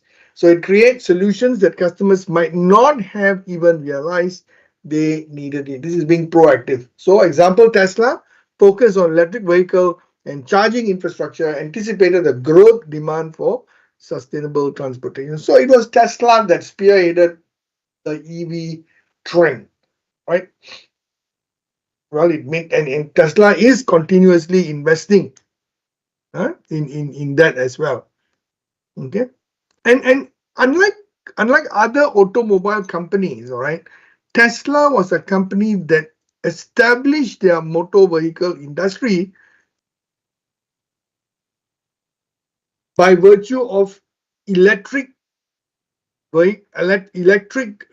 technology as their main thrust of its automobile product. Right, unlike other companies, they already have a history of conventional ICE engine. Now with this, they just added on. So if you compare Tesla with other automobile companies like Ford or Toyota or any other companies, all right, for them, Mercedes or BMW, whatever, both have got different perspective. You see, these companies can easily dump, let's say EVs are not popular. they can just either dump totally, or they can just focus on one or two of the models, all right, which is doing well, and continue. Because their main thrust is still there. Their infrastructure to build conventional ICE engine is already there, or whatever that can be done. But as far as Tesla is concerned, their thrust was on EVs. So I would believe, all right, of course, Elon Musk company, all right, is basically a highly diversified company, and Tesla is only one of his business venture, or what you call startup, one of his startups. There are many others, but as far as I believe, all right, Tesla and Elon Musk will continue investing in EVs to make EVs more perfect. Probably in the future, he may even look at alternative, what do you call that, alternative material to be used in EV batteries, moving away from using those dangerous rare earth component. Possible, all right, because that is the main thing. So it's do or die. Whereas other companies, it's not do or die. They've got other alternative. They've got other product that they can continue marketing, right? So you must also understand, this is what I said, every decision you make has to be case sensitive, must be case specific. It cannot be something that you just come up with a generic answer. You can't do that. Okay, so be mindful of that. So long-term customer value focus, the company prioritizes building strong relationship and customer loyalty over short-term sales gains. All right, the company prioritizes building strong relationship and customer loyalty over short-term sales gain. It delivers consistent value through quality, convenience, and personalized experience. So example, Apple fosters loyalty through the seamless ecosystem, the iPhone, the closed, that creates a long-term value for its customers. So Apple has what we call a closed ecosystem. All right, all its product or devices they market, all right, are inevitably, all right, interconnected, hinges on one single exclusive platform. All right, so they have used exclusivity as their competitive advantage. Okay, that's very interesting compared to other companies where they would rather go inclusive. Here, very exclusive, and it has been working well. So far, it's been working well, but whether in the future this will work well with Apple, we wouldn't know. But right now, it's okay, working quite well in that sense.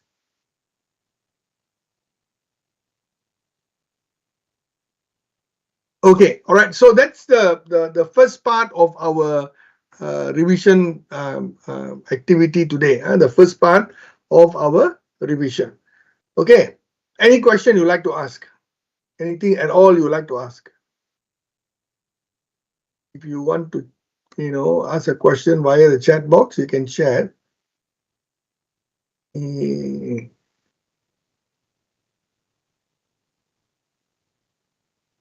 think the number of students in class is quite big, isn't it? But there's only 13 of you here. I'm not sure why. I mean, I guess, not sure why, but I guess all of you all are very busy starting your assignment, right?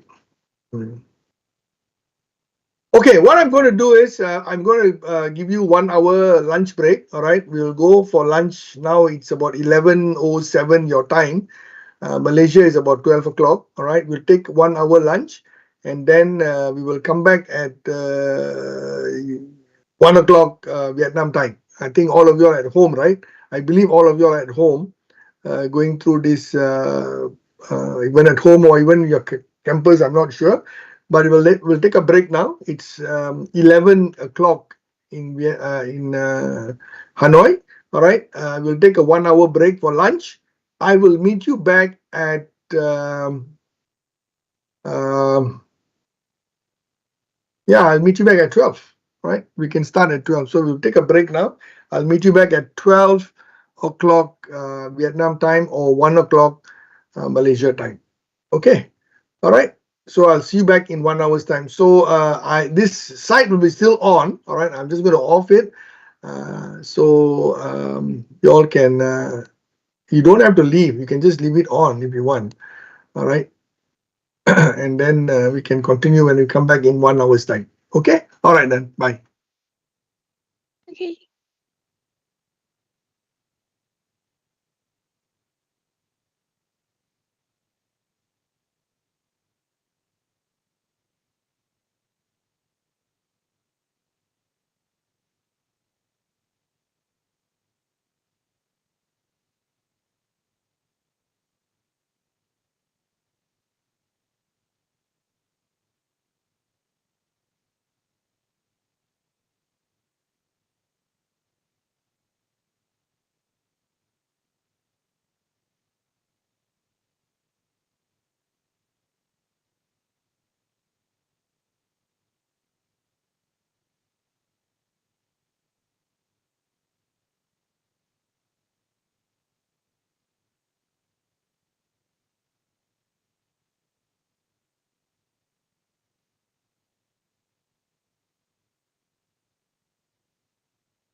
Hi, welcome back. All right.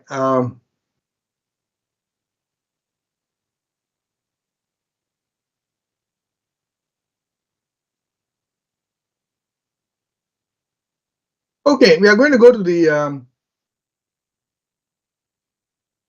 next the second half of our discussion today, which is directly pertaining to the theme itself, the theme that is part of your final project. The theme is corporate social responsibility, environmental sustainability, and strategy. Okay, all right. So, what is CSR? I'm sure your lecturer has spoken about it, all right, in the course of your lecture, has extensively, as a business student, all right, particularly marketing business, all right, student, or even if you're an accounting student, of course you're not, but as long as you're a business student studying marketing or international business, accounting, finance, whatever area in within, what do you call that, within business, you find that you cannot run away, all right, from not knowing what corporate social responsibility and environmental sustainability is all about. It's very, very critical because today this has been taken as not just crucial, but a critical element in all business operation. Whether you're running a small business, whether you're running a medium-sized business, whether it's a multinational company, right? It doesn't matter. Because I think we all are part of what we call the world, part of this Earth, all right?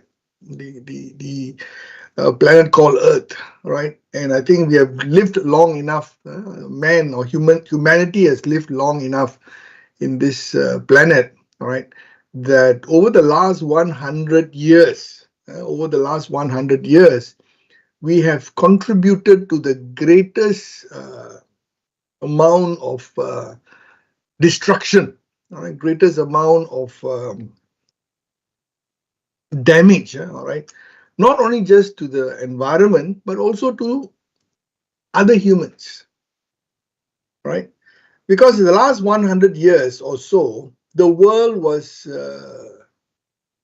encapsulated by the concept of capitalism, the economic model called capitalism.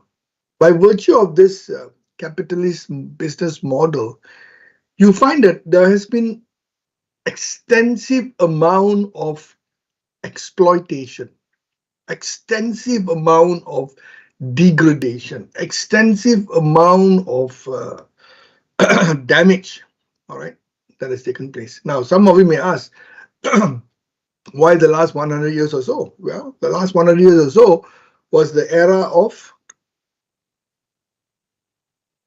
the industrial era, right? Prior to that, all right, in fact, I mean, if you say global travel, global trade, it has been happening for more than 2,000 years. I think the more than 2,000 years, you are talking about how the Romans, the Greeks, the Indians, all right, have traveled into different parts of the world, all right, in ancient times to do trade, business, and of course, occasionally they also engage in war to take control of other land, especially if the land has particular wealth or particular uh, commodities, all right, of worth. All right, that's how it was. In the last 500 years, the Europeans, all right, started to move around, all right, started to uh, started to travel, right? Again, for the same reason, to seek not just merely wealth, but also to seek commodities. Okay, and the last 100 years, all right, with all these mobility, all right, with all these accumulation of wealth, the Europeans, all right, started to look at how to expand this ideology, expand this way of living. So that's when the concept of industrial revolution took place. Beginning from the 18th century, it went on, all right, into multiple revolution. And today we are at we are not just looking at industrial revolution, we are also looking at information revolution. We are looking at technology revolution. So all this, all right, directly and indirectly, has affected us as humans, has also directly affected the earth as where we belong. All right. So with all this happening, all right, and when we see, as much as we see damage, of course, when we recognize damage, when we recognize degradation, we start to measure, we start to see the consequences. So when we realize, when the scientists realize that if you do not check and create a check and balance to this damage, all right, it is only going to be worse. And the other aspect of it is, of course, disparity between rich and poor. All right, capitalism has divided the world between the rich and poor. The rich become richer, the poor become poorer. So all these has to be dealt with. So this is where, why all this happened? Well, this is where the role of capitalism left unchecked, created all these issues. All right. Now, some of you may ask, okay, well, if capitalism did not work, what about socialism then? Did that work? Well, it did not work either. It did not work either. So today, even the countries that prescribe to socialist ideology, like for example, China, Vietnam, they also have incorporated capitalist model in their economy. Although, as far as governance is concerned, it is still very much socialist governance. The political side of it is still socialist. But when it comes to business, all right, when you want to talk about engagement, global engagement to create prosperity, all right, they also had to engage in a capitalist way of doing things. So capitalist way of doing things, all right, allows the freedom of activity, allows the freedom of communication, allows freedom of interaction, allows freedom of free trade and so on and so forth. But when you talk about free trade, all right, what happens is there's always a notion of the more powerful entity would take advantage of the weaker entity. So this is where the disparity comes in. So instead of free trade, now the focus is on fair trade. How can we make the adjustments where everybody can live harmoniously? So this is where, in the last 50 years, more emphasis was expected out of cooperation, for cooperation to play the role of citizenry. The role of citizenry. That means they are an entity, they are all part of an ecosystem. So therefore, beyond just making money, they should also be an altruistic an altruistic stakeholder, all right, where they also contribute their profit, all right, into activities that help another human being, that help the earth, so to speak. All right. So more and more companies today, all right, have started to relook at their corporate existence to see how can they make a difference. All right. How can they make a difference? And by making a difference, all right, these companies are well respected. And when companies are well respected, automatically these companies would do extremely well in the ecosystem.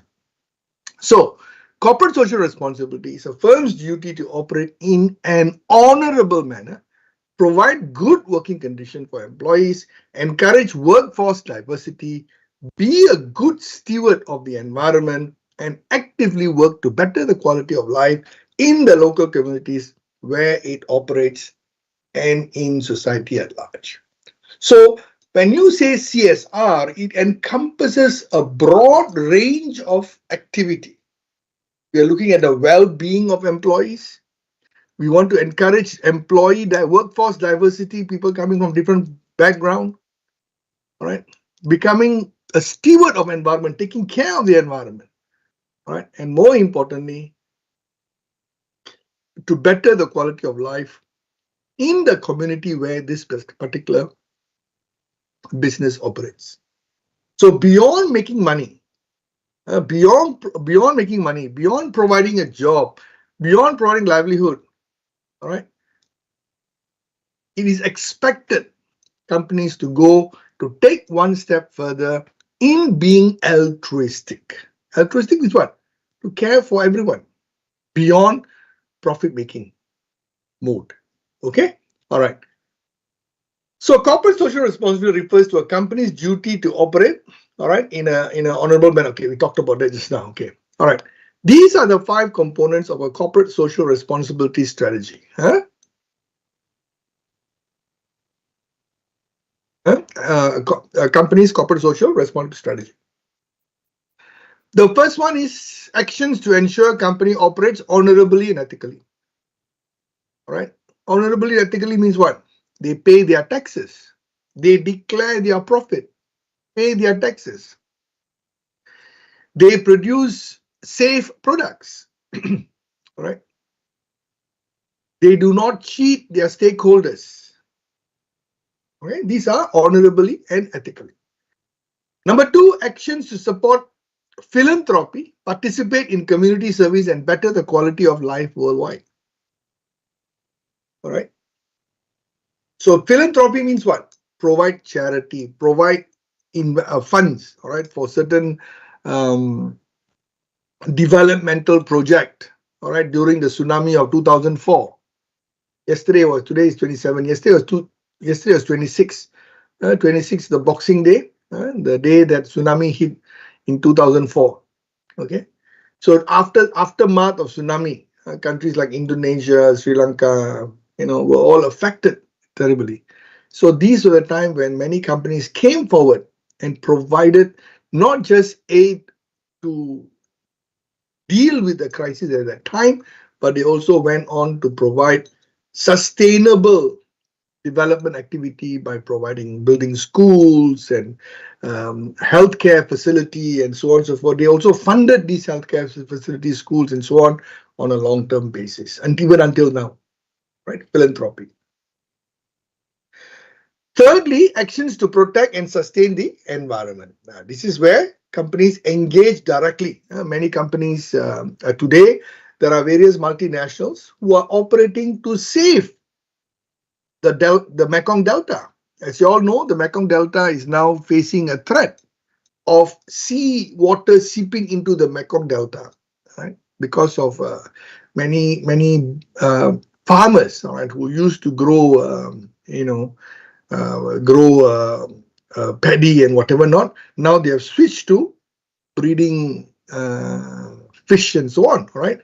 By virtue of that, all right, many of these farms are now exposed to seawater, and this is now damaging the ecosystem of the Mekong Delta. Some of you may ask, why is it that the Mekong Delta is now facing, the farmers are moving from agriculture to fish breeding and so on? Well, there's a reason, very simple reason, because there's not enough water coming in from the Mekong River. Why? Because upstream, all right, the water comes from China. Many of these many of these rivers, all right, are now the China government has built many dams. By making these dams, all right, for hydroelectric, whatever reason, the water flow from upstream is reduced. So the water that comes into the Mekong Delta has become much lesser. So when water is less, how are they going to? So these are consequential, all right.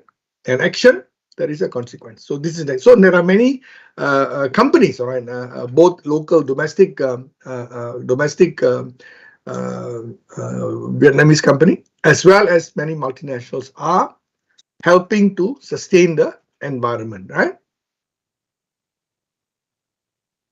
And then fourth, actions to enhance employee well-being and make the company a great place to work.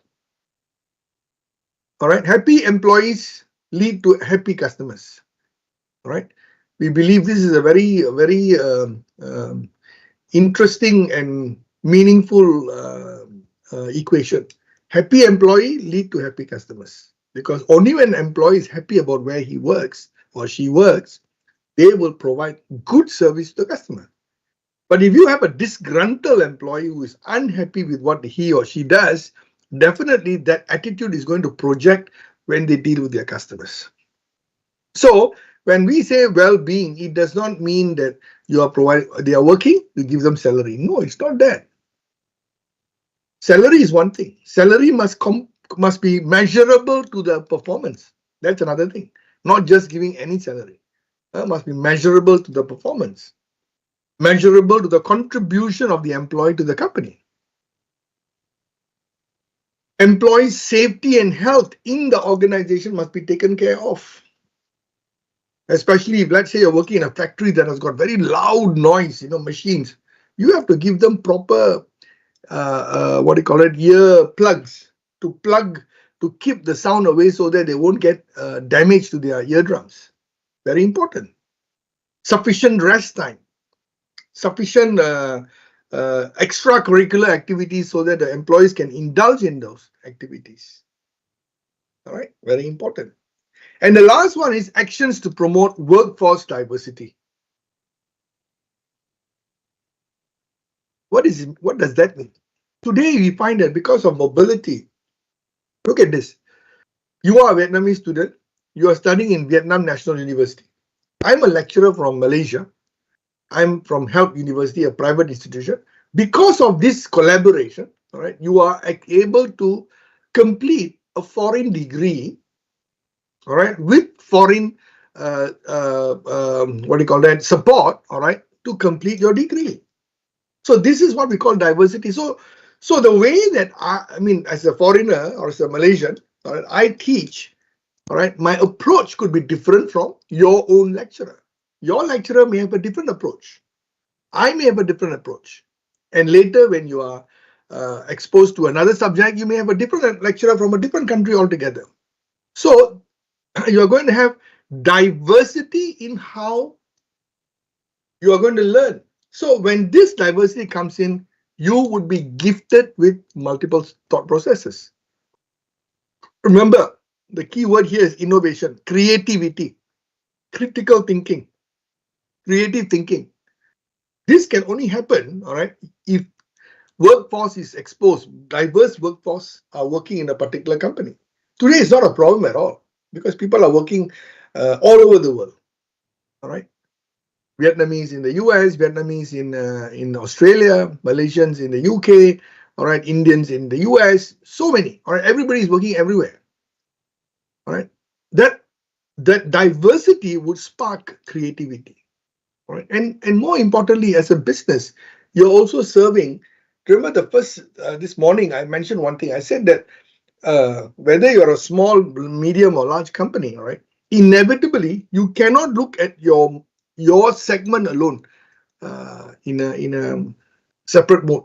You have to see that segment within the context of the bigger picture. The bigger picture is the global market. How does it compare? Because even if that person is a Vietnamese,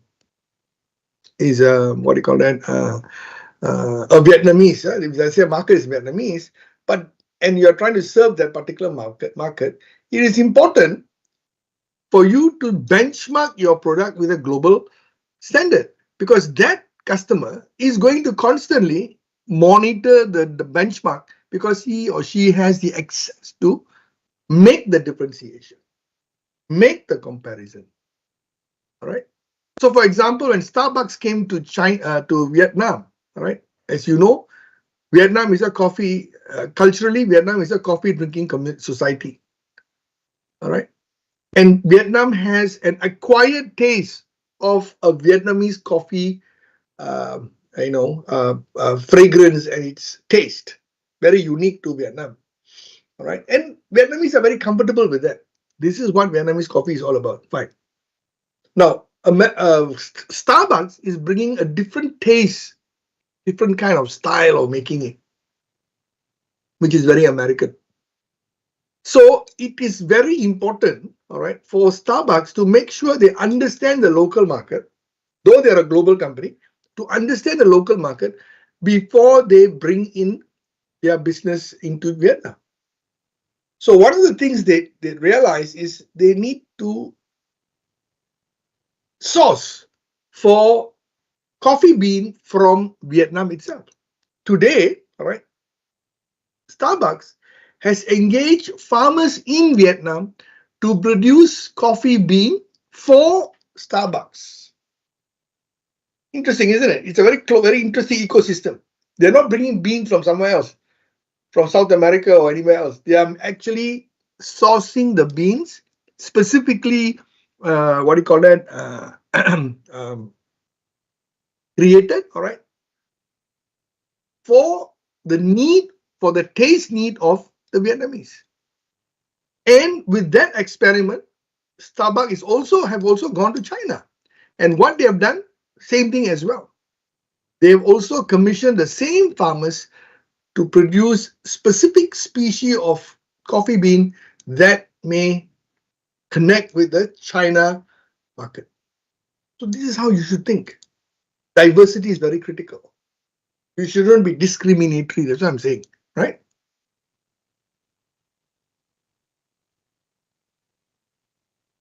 Right. So one of the ways that companies have incorporated CSR into the system, into the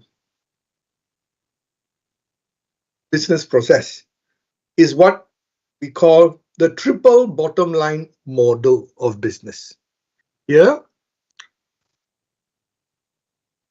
So the triple bottom line focuses on profit, looks at people and planet, and tries to create an equilibrium where all these three are given equal attention.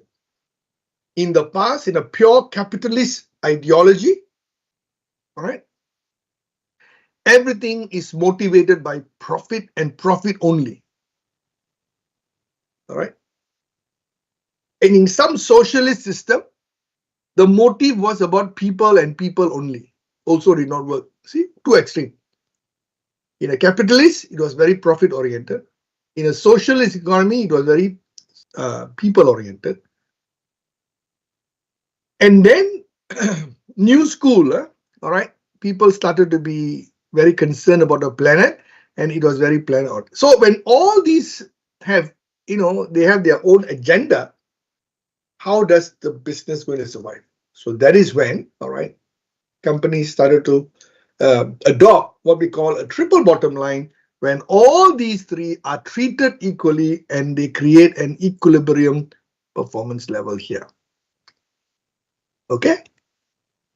So these are some of the companies. All right, I'll upload this in your LMS. All right, whatever I'm showing here, I'm going to upload the LMS. You all can take a look at it. Yeah. Okay. Okay. So next is what is meant by sustainability and sustainable business practices. All right. Sustainability is the relationship of a firm to its environment and its use of natural resources. How much of natural resources are you extracting? Are you extracting in an exhaustive way, right? Or are you extracting it in a renewable way? What is the difference? Exhaustive means if you want wood, you just go into the jungle, just go into the forest or jungle, you just chop down as many trees as possible and you create, that's logging, right? You go and log for wood and use the wood for whatever. Renewable means, like now, many countries have got a policy for every one tree, mature tree you chop, you have to replant 5 trees. Renewable. There are also what do you call it? If you need wood, specific types of wood are planted and harvested, and this planting and harvesting would go like something similar to agriculture. They plant the trees, let it grow to 3 to 5 years, then they cut, then they replant and go on. That is also another way of sustainable. That means you don't damage the ecosystem. You don't create in the past where logging has become one of the biggest environmental problems, right? Okay.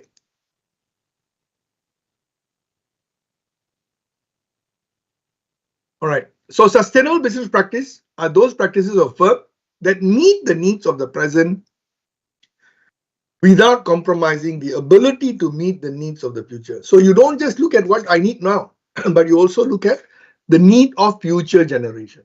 What do they need? So that means whatever actions you do, whatever activity you do, all right, it is with the mind of the future. That means you don't exhaust everything today. You don't catch all the fish today. In fact, do you know, all right, in the fishing, in fact, Vietnam is one of the largest, has one of the largest fishing industry in Southeast Asia. In ASEAN, all right, Vietnam has very big fishing industry. Now, in practice, all right, when you go into fishing industry, when you catch fish, all right, there are certain species of fish. When you catch it, all right, you have to make sure you measure the fish according to certain size. That means matured. If it falls within, that means below the size, you put it back in the sea. That means this is not matured. It's still got what do you call it? Many more life to to look into. Even if they find a fish that is pregnant with not pregnant but has egg, they throw it put it back into the sea. So that is sustainable. They don't want to go and catch the fish and one day you find there's no fish. All right? No, that particular species is gone and no more. We don't want to do that. All right. So these are some of the practices that you can find that's occurring all over the world. So sustainable business practices are those that meet the need of the present without compromising the ability to meet the needs of the future. Okay. So an environmental sustainability strategy consists of a firm's deliberate action to protect the environment, provide for longevity of natural resources, maintain ecological support system for future generation, and guard against the ultimate endangerment of the planet. All right. So it's a deliberate attempt. What does deliberate attempt means? It is not ad hoc. It's just you purposefully want to make sure that you get. I'll give you some examples later as we go along. I'll show you some examples. That means you allocate resources. You allocate particularly funds, and these funds are not your operating costs. Not part of your operating costs. These funds are part of your profit you take and contribute. But in some companies, all right, in the past it was like that. In some companies, anything to do with CSR is embedded. That means you have got a specific budget, all right, to carry out those activities. And remember, whenever you whatever amount of whatever resources that you utilize or engage for CSR activity, it is tax exempted. So it's also a good benefit to the company. It's also tax exempted. That means the money you spend on CSR, tax exempted. So these are the incentives, some of the incentives given by various host government, all right, to encourage more companies to engage in CSR and sustainable activity. All right. So sustainability and sustainable business practice, and okay, there are a few. Let's look at the first one. Environmental sustainability strategy consists of the firm's deliberate action to protect the environment, provide longevity of natural resources, maintain ecological support system for future generation, and guard against ultimate endangerment of the planet. That means this is deliberate environmental sustainability.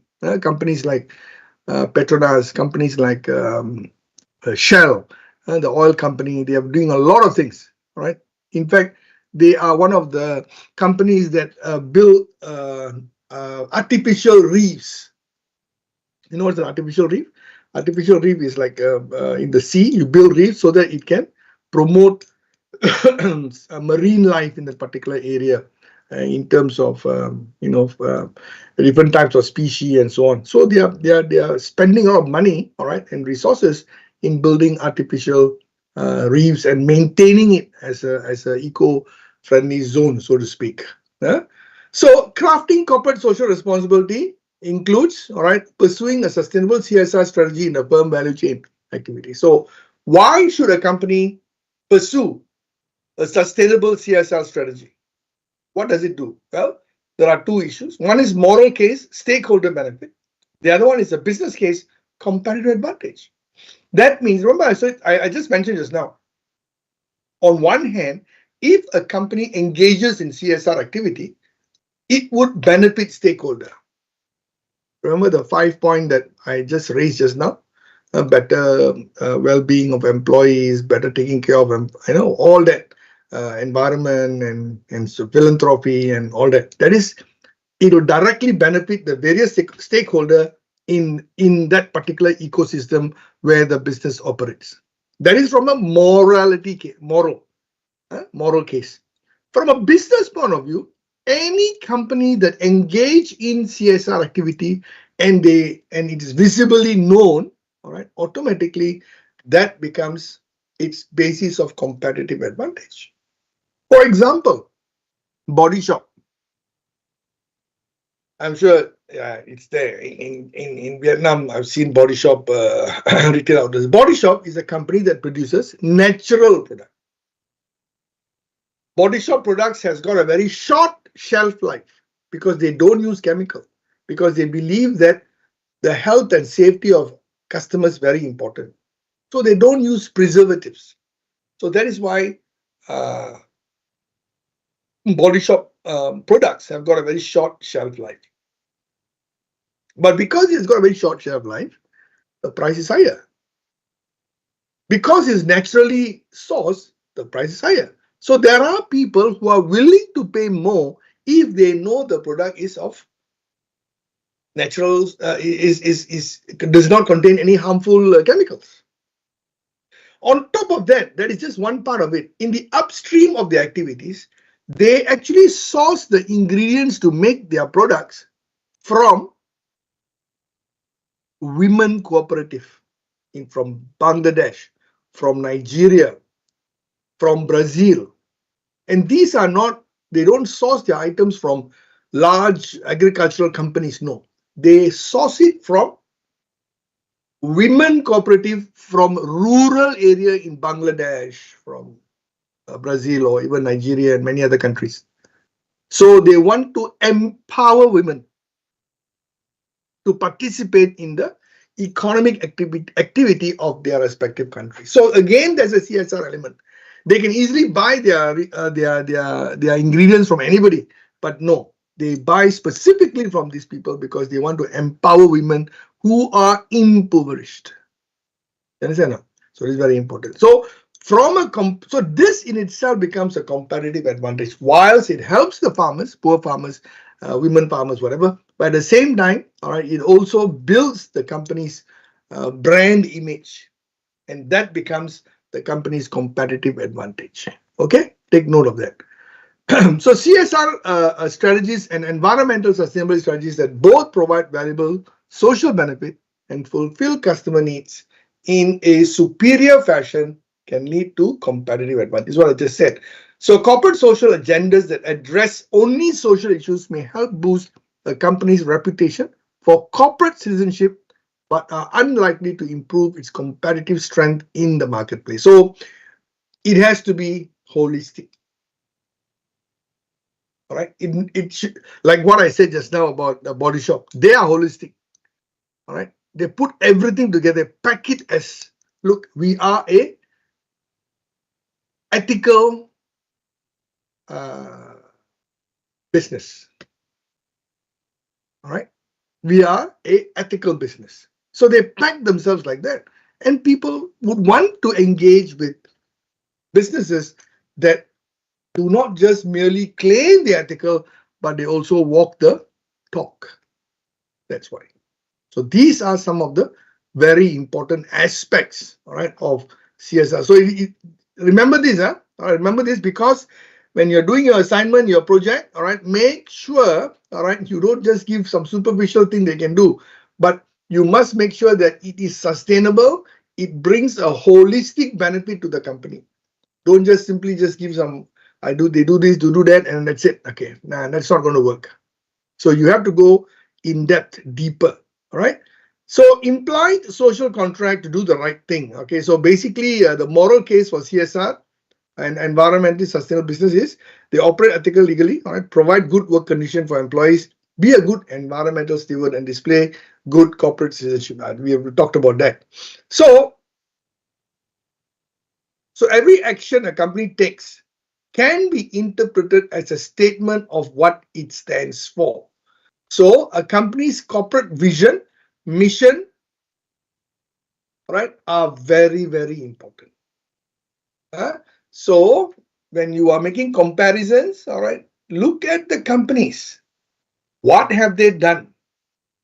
Is what they are doing consistent with what they are saying? All right. Corporate vision, corporate mission. Mission statement is the purpose of existence. Purpose of existence is not to make money. Purpose of existence is how you're going to make a difference. Okay. Very important. So the business case for CSR and environmentally sustainable business practices, okay, that means for the business as a whole, what does it do? Definitely, it will increase reputation and buyer patronage. That means buyers will come back to you again and again. You can increase your brand loyalty, like what's happening to Body Shop, for example, Patagonia. We'll talk about that. Even Hyundai, right? I'm not sure how many of you know. I'm sure you all have you all have rode on a Hyundai vehicle. As far as their interior fittings are concerned, all right, 100% of what they fit inside are basically using recycled material. Whether it's the plastic trimming, leather, whatever, all these they use recycled trimming. So that means they are serious about what they're doing. All right. Number two, reduce risk of reputation damaging incident. All right. So you don't have to worry about incidents where you're known for doing certain things that are counterproductive to CSR. Remember the case of Nike, I think. Nike in Vietnam. All right. This happened many years ago. I think about close to 10 years ago. It came out in the news and all that. It affected Nike. You know what happened? You see, Nike factory, as you know, Vietnam hosts quite a number of what do you call it, outsource activities. All right, and Vietnam, besides a hub for clothing, they're also a hub for shoe making. So what has happened was this is Nike's outsource entity in Vietnam. So the company has encouraged, or rather has insisted that every employees wear safety boots, right? But employees being employees, they don't care. Some of them don't bother wearing safety boots, and it was going on for some time. And at a point, the local supervisor got up very angry, and they said, "Okay, now as a punishment, we're going to ask you to. As a punishment, all those workers who did not wear safety boots were asked to go run 10 rounds around the factory premises as a punishment." Now, this kind of punishment is not, it's like considered to be a capital punishment, and it is not welcome in the West. From a Western perspective, you cannot do these kind of things on employees.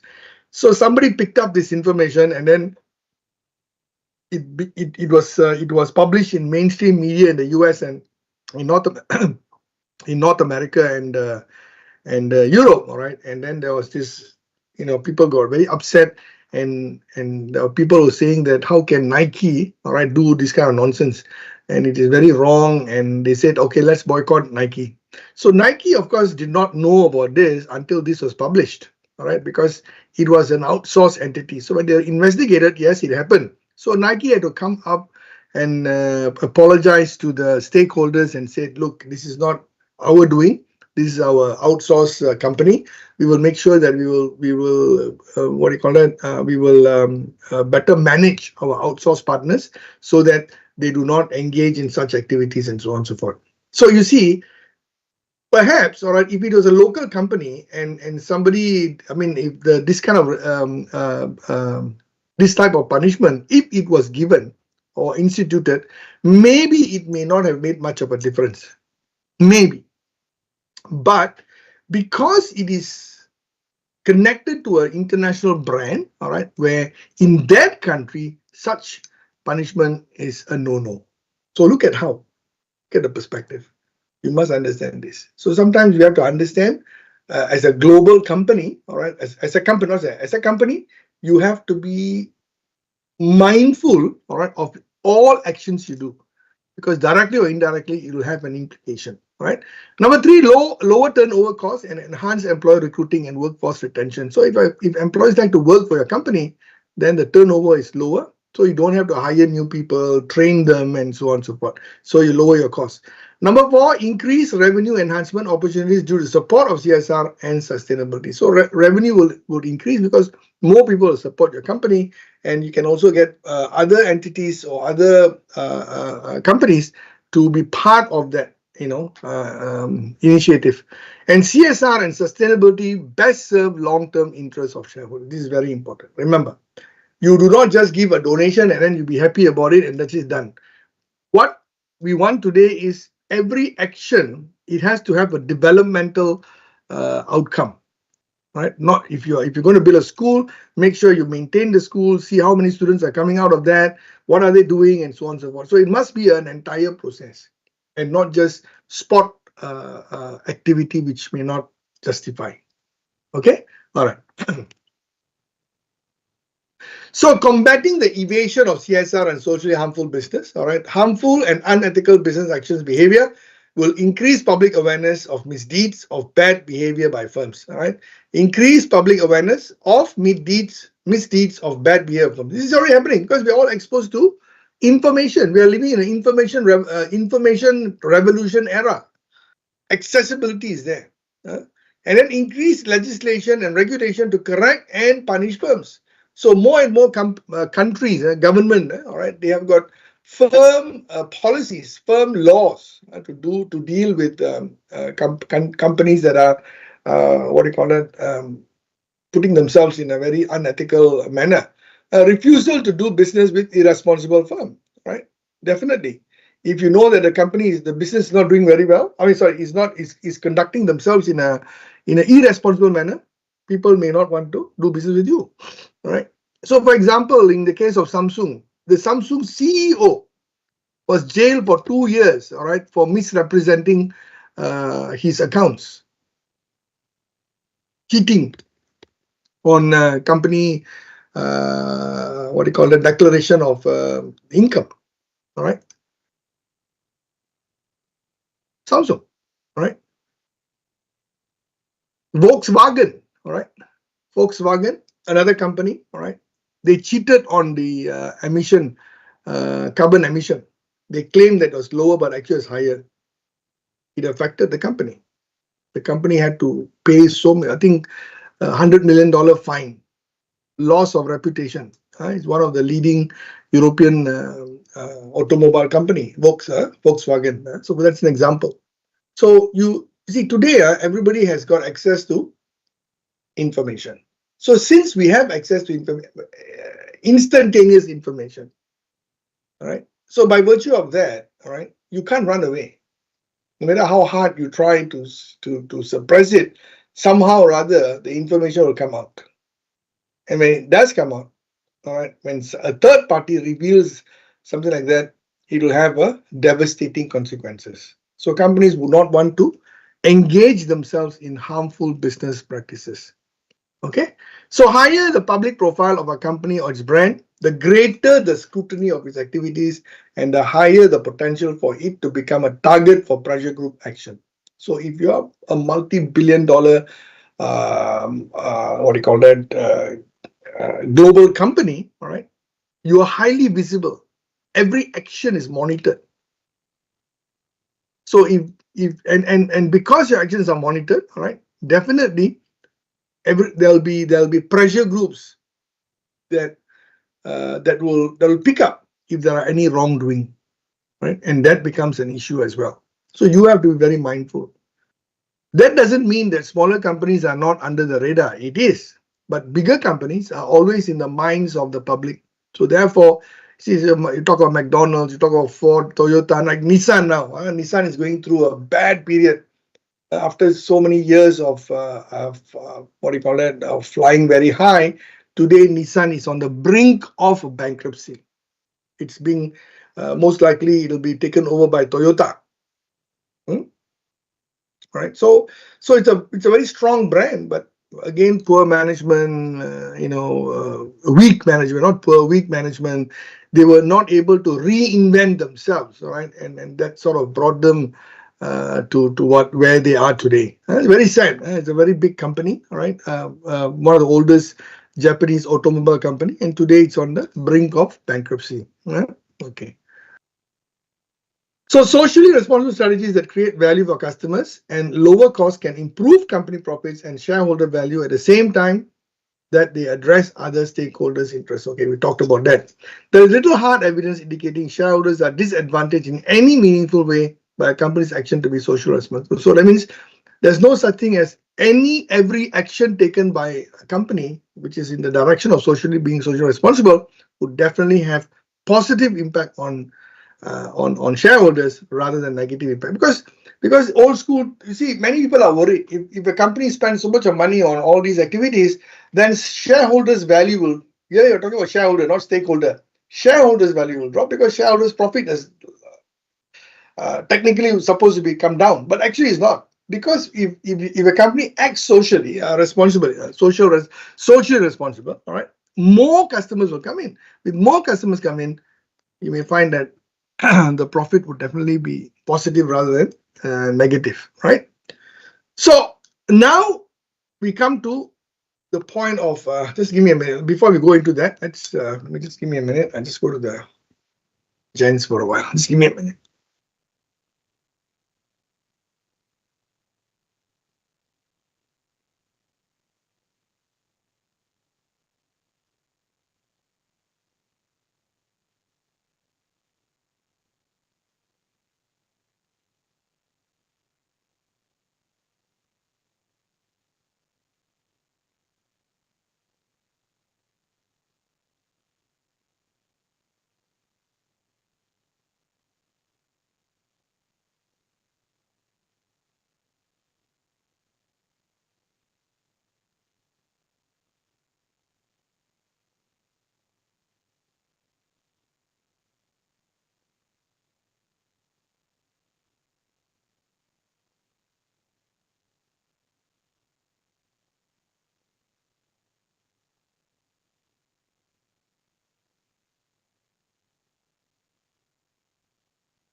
Okay, so now we sort of narrow it down, all right, to CSR in marketing. Okay, so just now we talked about CSR from a very broad perspective, right? So now we look at CSR. How can CSR be incorporated into marketing activities? Okay, number one is sustainability-centric branding. Sustainability-centric branding. That means in your branding itself, you talk about sustainability. That means your product stands for sustainability. So example, Patagonia. Patagonia is a Canadian company, actively markets its commitment to sustainability by using recycled materials, promoting environmental activism, and running campaigns like "Don't buy this jacket," which encourages responsible consumerism. You know what do they mean? They say, "Don't buy this jacket if you already have a jacket." That means they say don't simply buy. You buy a jacket only if you need a jacket. You buy a bag because you only need a bag. Don't simply buy because it's there. Right? Very interesting. And they use recycled materials, even from fishing nets, fishing nets to bottles collected from the sea. All right, those plastics collected from the sea. All these are used to to make their own products. And Patagonia makes all these outdoor gears like shoes, what do you call that? Jackets, and all those different types of hiking, climbing, those kind of gears and so on and so forth. All right. So the marketing impact is it aligns the brand with eco-conscious consumers, creating loyalty among those who prioritize environmental values. And remember, Patagonia products are not cheap. They are very expensive. Very, very expensive. It's high-end product. But those people who are serious into all this, hiking, trekking, outdoor adventure, these people are very conscious about the environment. These are not the typical tourists who take a photo, take the They to take their phone and then they take selfie. No, these are not that kind of people. These are people who are serious into hiking, trekking, and whatever not. So for them, all right, they would also purchase whatever they purchase. They would want to purchase from an ethically sourced company, right? So that's what sustainable marketing or sustainability centric branding. That means if you say Patagonia, it stands for environmental consciousness, recycled materials. Everybody knows that globally, right? It's a Canadian company. You can go and Google search about it. All right. Number 2 is cause-related campaigns. Cause-related campaigns. Example: Tom's Shoes, the shoe company. Through its 1-for-1 program, Tom's donates a pair of shoes to someone in need for every pair purchase. Interesting, isn't it? So if you go and buy one pair of Tom's shoe, the Tom company, all right, would donate one pair of shoes to somebody who needs a pair of shoe in an impoverished country, in an impoverished community. They have their own all over the world, so they do that, right? So the marketing impact highlights the company's philanthropic mission, emotionally engaging customers who feel they are contributing to a meaningful cause through their purchase. So this is the contribution is by both parties. I buy your shoe, you also donate. So the more shoes I buy from you, the more you will donate. So it works. It's a win-win situation. So not everybody can have, maybe some of us may want to donate a shoe to somebody who's poor, but we don't have the access to the person. We don't have the means to do that, don't have the network to do that. So if a company like Tom's can do that for you, why not? So this is your own CSR. Basically, what you're doing is you are doing your own CSR through Tom's.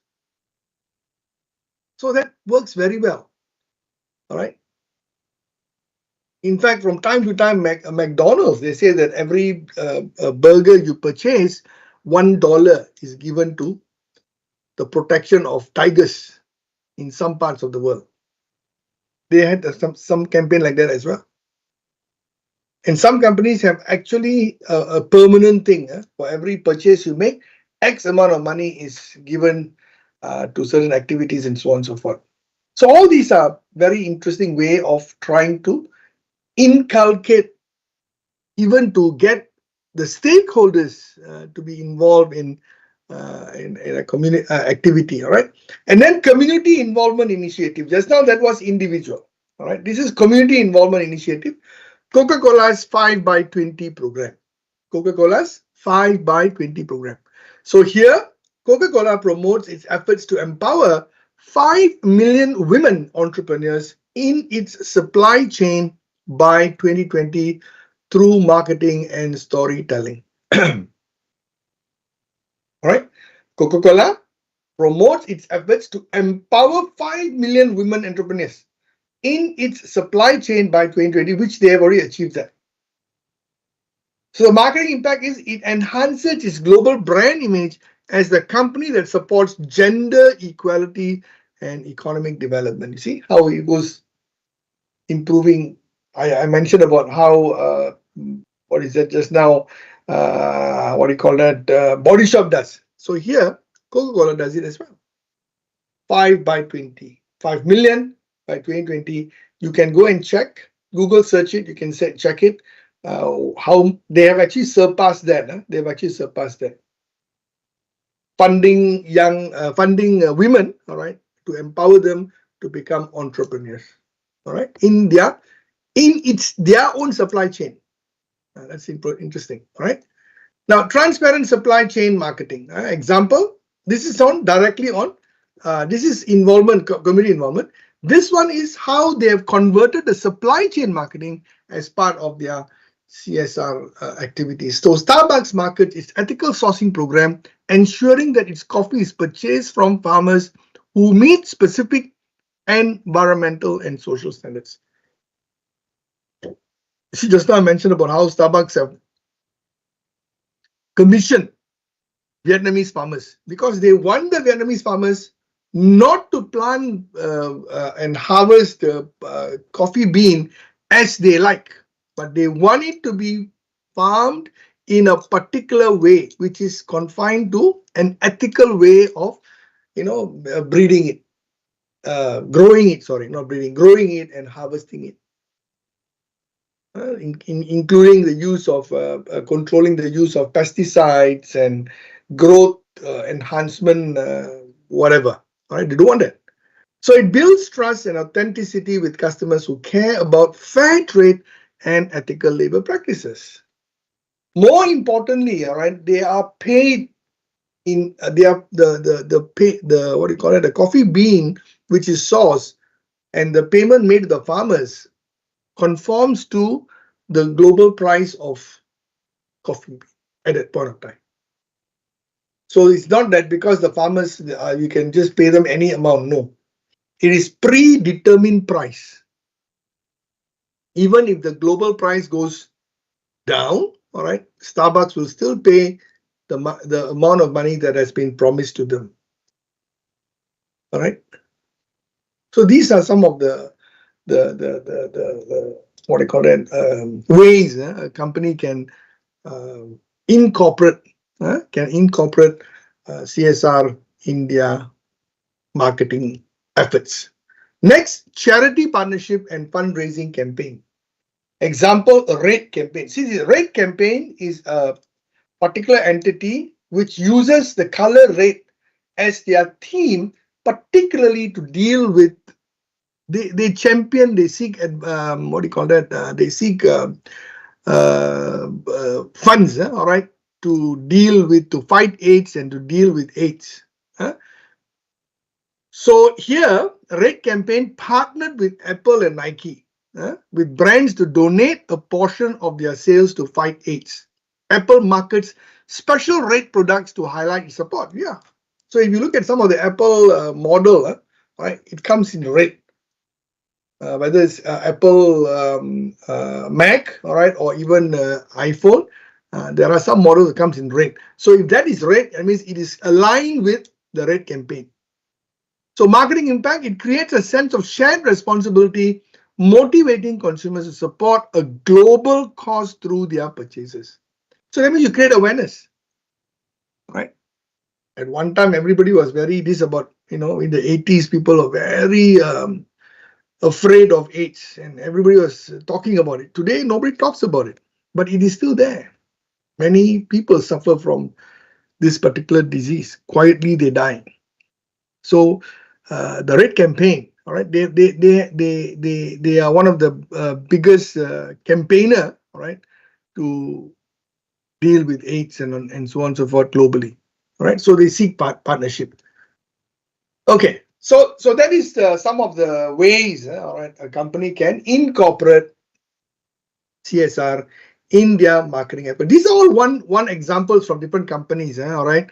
But for your assignment, all right, when you do that, all right, make sure that it is aligned with the company's vision, aligned with the company's resources, capabilities. All these have to be taken into consideration. So you cannot be generic or like, okay, I've given you here, you just take one of these idea and then transfer that. You can't do that, huh? Because it won't work. Because you have to make sure the entire solution that you make has to be case specific. So I would be looking at it in particularly I'll be looking at it. Your local examiner will also be looking at it. So you cannot provide generic answers. It won't work. Okay. All right. Okay. Next. Key steps a company can take to incorporate corporate social responsibility or CSR into its marketing strategy. This is the planning part of it. All right, planning part of it, planning and executing part of it, recommendation part. So what steps must you take in order to incorporate social responsibility into your marketing strategy? All right. Step one. Okay, step one is always the most important one. Define CSR goals and align with core values. Where do you get your core values from? Your corporate mission, your corporate philosophy. Identify societal or environmental issues that align with the company's mission, values, and operation. Remember that. Okay, identify societal or environmental issues that align with the company's mission, values, and operation. All right. So choose an area or choose areas where the company can make the most meaningful impact. Example, in terms of sustainability, whether it's education, it could be health, or it could be community development. I'm not saying you must do all. It all depends on, these are all these are all options you have. But you have to make sure, all right, let's say you pick VNU, and VNU wants to go into CSR. VNU is already in education, right? So the logic will tell you that they can come up with educational CSR, isn't it? Something to do with education. Maybe they can provide extra learning centers for students who are sitting for major exams, for example. Why not? You can do that. So that will be part of their CSR. So that's why I said everything you do has to be specific to the case business. Example, a food company could focus on reducing food waste or supporting sustainable farming. All right, possible.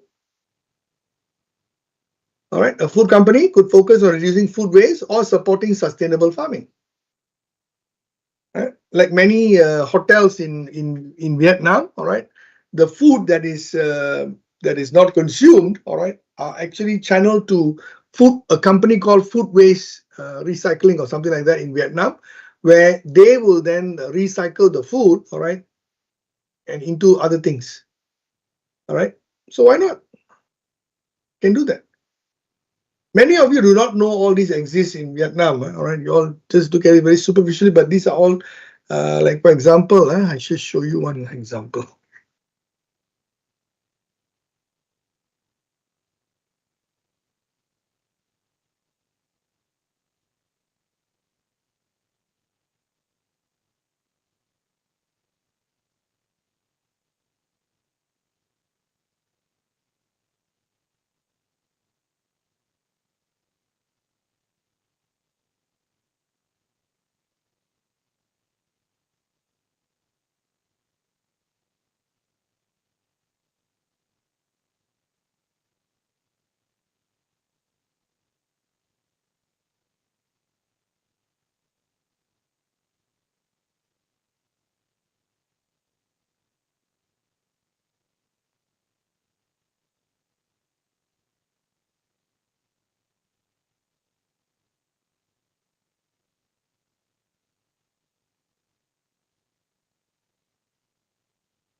See, example, this is a Vietnamese company, Recyclo, right?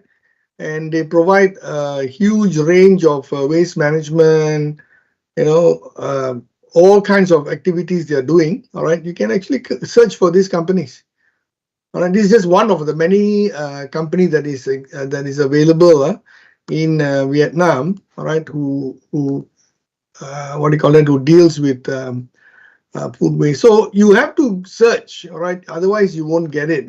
You have to search and see how other companies have incorporated that.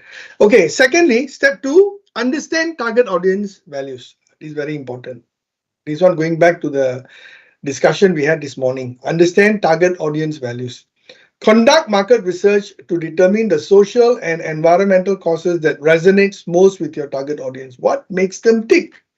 Align CSR initiative with customer priorities, creating a stronger connection between the brand and its consumer. So there must be clarity, all right, in what the audience expect and what you want to do. So example, if your audience is eco-conscious, focus on green initiative like carbon neutrality or sustainable packaging.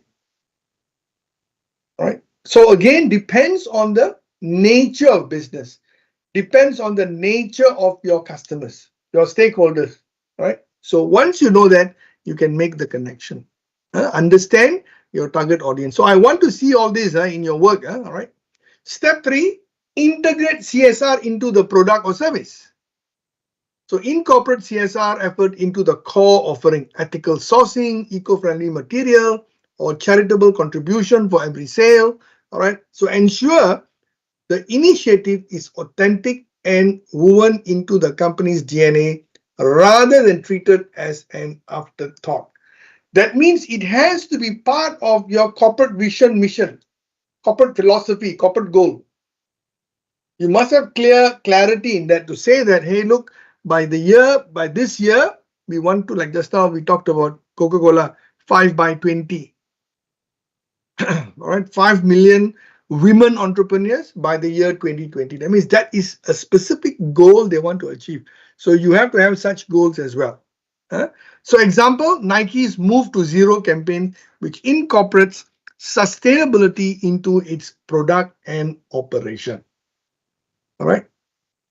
They don't want to have any material that goes to waste. Move to zero. Very, very specific. You can go and search, all right? Google search, you can find move to zero means what they have achieved so far and so on and so forth. Okay, so integrate CSR into the product or service, not something that you do after, but it must be part of that package. Step 4, develop a clear and authentic messaging strategy. Develop a clear and authentic messaging strategy.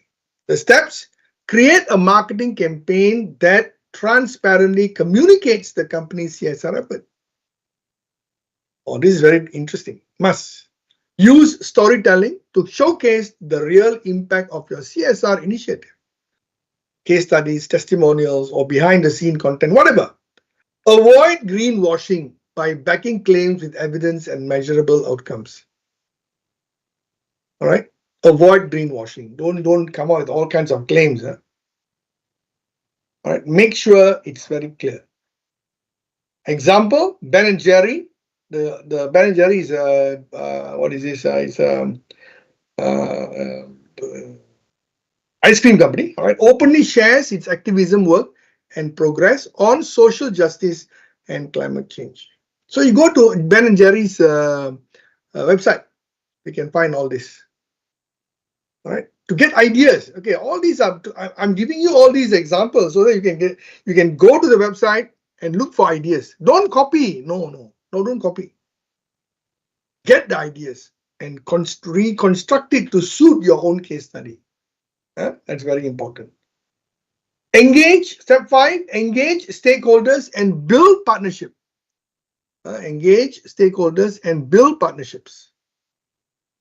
Collaborate with non-profits, community organization, or government agencies to amplify your CSR effort. That's very important. NGOs, government agencies. Engage employees, customers, and other stakeholders to participate in initiatives. Example, volunteer program or donation matching. All right. For example, Microsoft partnership with AI for good to address global challenge using AI technology. For good to address challenges using AI technology. So all these are part of the process. Take note of it. Because the more stakeholders are part of your direct effort, the more they would be, what do you call that? The more they will be, linked in your business activity. The more they'll be connected, embedded into your system. Okay. Step 6, leverage multiple marketing channels. That means today you've got so many channels, social media, email campaign, blogs, press release. Promote your CSR. Make sure the whole world knows about it. Use as many media as possible. Create a dedicated page or pages or sections on your website showcasing your CSR work. Today, if you go to Body Shop, you go to Patagonia, you go to Ben & Jerry's, and you go to their website, they have got dedicated section where they talk about what are their achievements, what are they doing. You can do that. Include CSR related messages in advertisements and product packaging. So you tell them, all right, even if you have got a normal advertisement, make sure the element of CSR that you're doing has to be embedded there. Sure. Dove, the company that makes personal hygiene products like shampoo, soap, and all that. Dove's Real Beauty campaign leverages social media and traditional media to promote body positivity. Right? Real beauty, they say, is not in how you look like, but real beauty is inside. So they connect that. Right? So using multiple channels are very important. Don't think that everything has to be on model social, what do you call it, electronic social media, but there are also other medias. The print or broadcast, whatever, still has its own following. So make use of it. So that's why I said, you have to make sure that you're connected with the right, with the situation. You can't just simply say, oh, email, social, or use WhatsApp and use Insta or whatever and all that. That is fine, all right? But are your audience connected to that or not? Do your audience read blogs? So if they don't, then no point also, isn't it? Right? Step 7, monitor and report CSR impact. This is very, very important. You don't do, but don't monitor, don't see the outcome. What's the point? You must know whether it has brought any positive impact or not.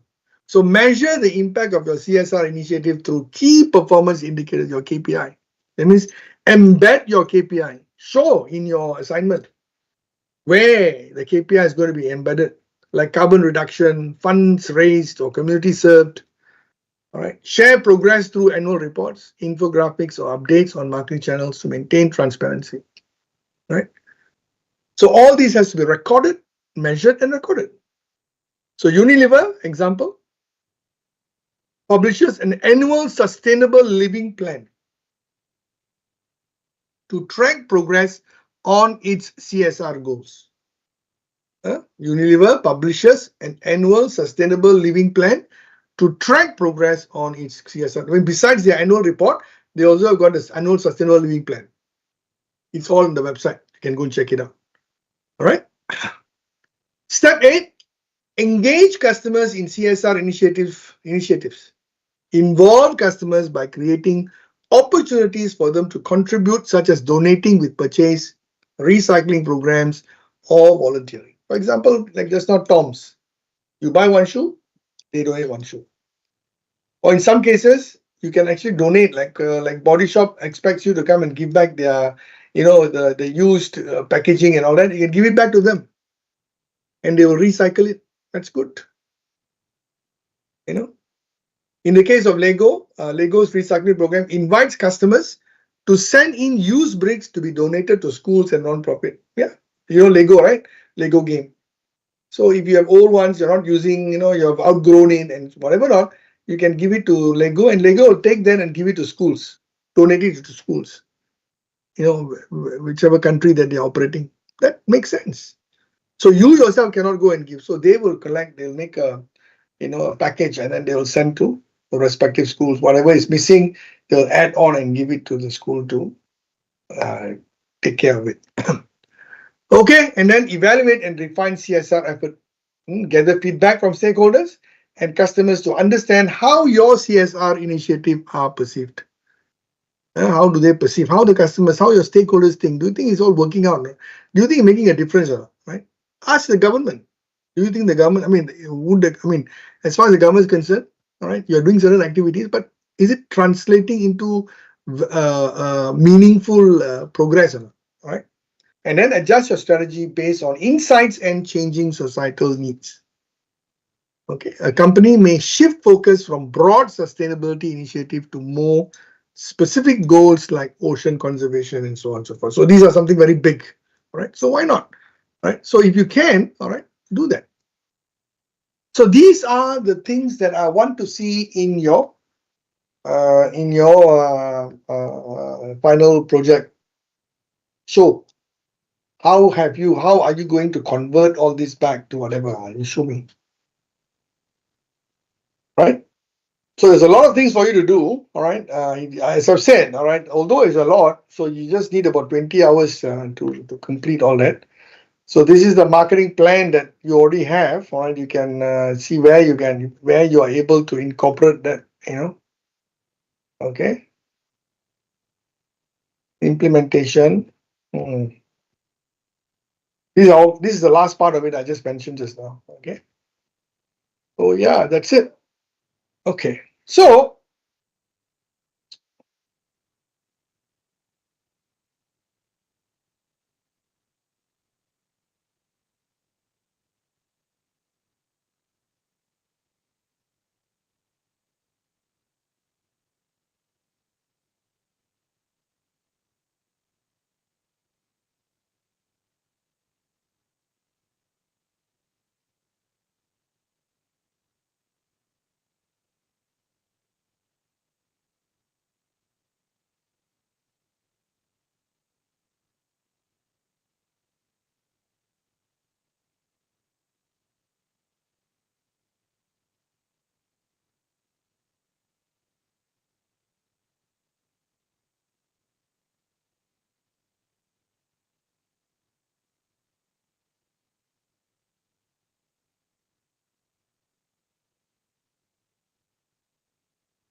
okay, all right. So yeah, all right.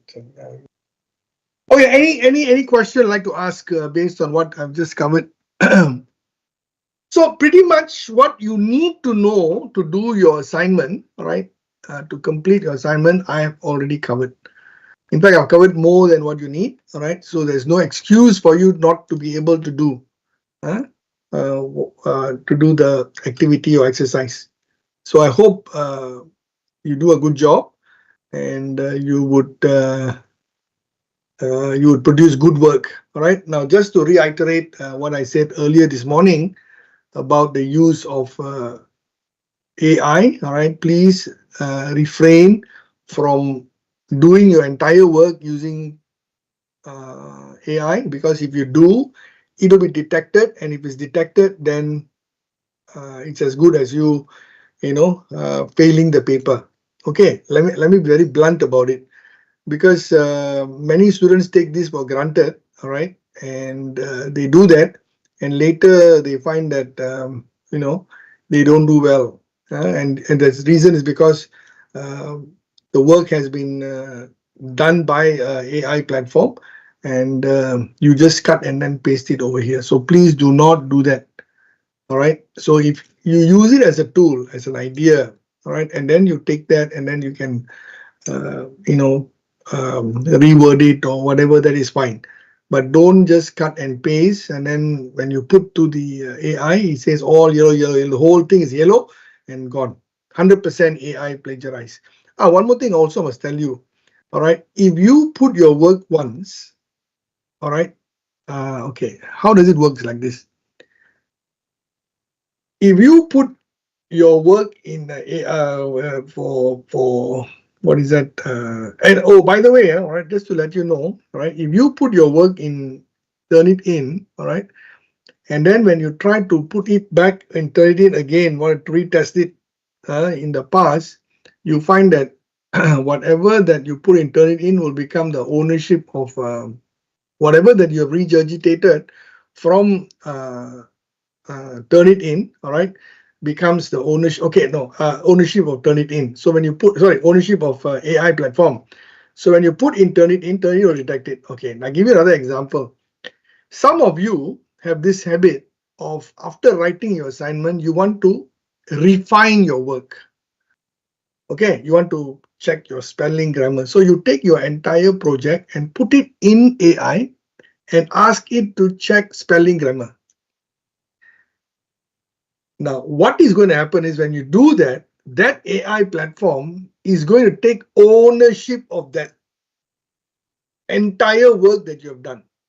You understand what I'm saying or not?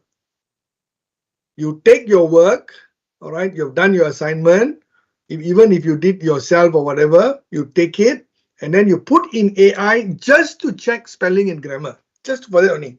Never took anything else, but just to check spelling, grammar. When you put in AI to check spelling, grammar, and then when it churns out the new one, that one automatically belongs to that AI platform. Then it becomes a problem. If you want to do the grammar spelling check, don't use that AI. Use the spelling grammar check platform, which is specifically for spelling grammar check. That's okay.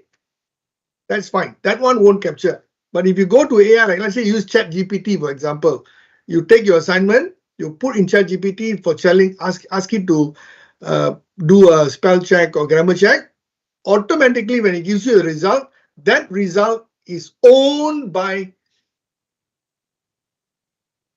ChatGPT. So you take that and then you put in, turn it in. Turn it in will show that you have copied from ChatGPT, 100%. So be careful about this. So if you want to do a spell check or whatever, go to the website, go to the platform where it specifically mentions for spell check, grammar check. Then okay, that's fine. That one is okay. There are quite a number of AI platform that only does specific job, spell check, grammar check. That's okay, but not AI. AI, I mean, it's not ChatGPT or whatever, or Assign.io, or there's so many other platforms available, all right, which you can use to generate the entire work. Okay, all right. Okay, any other question? I'm not going to hold you very long. Any other question? All have been very, very quiet today. There's only 10. The maximum we went up was for 13, now back to 10. All right. So I believe that everybody is already working very hard on the assignment. So I hope that my little brief on, or rather this little session with you, all right, has given you some insights, all right, where you are able to explore further, or even if you have already done something, you can add on, you can add value to what you have done, and that should be good. Okay, all right. Okay, no question. Then thank you very much, and I shall end the session now. The recording, I will put it in the LMS as well. The recording, both this recording as well as the lecture note, I will put it in the LMS, so you all can take a look at it. Even if students who are not in the class, they should be able to take a look at it then. Okay, all right. Best wishes, best luck. Take care, and I shall see your work in a probably about another 2 or 3 weeks time. Okay, bye bye. Take care. Yes, thank you, teacher. Welcome.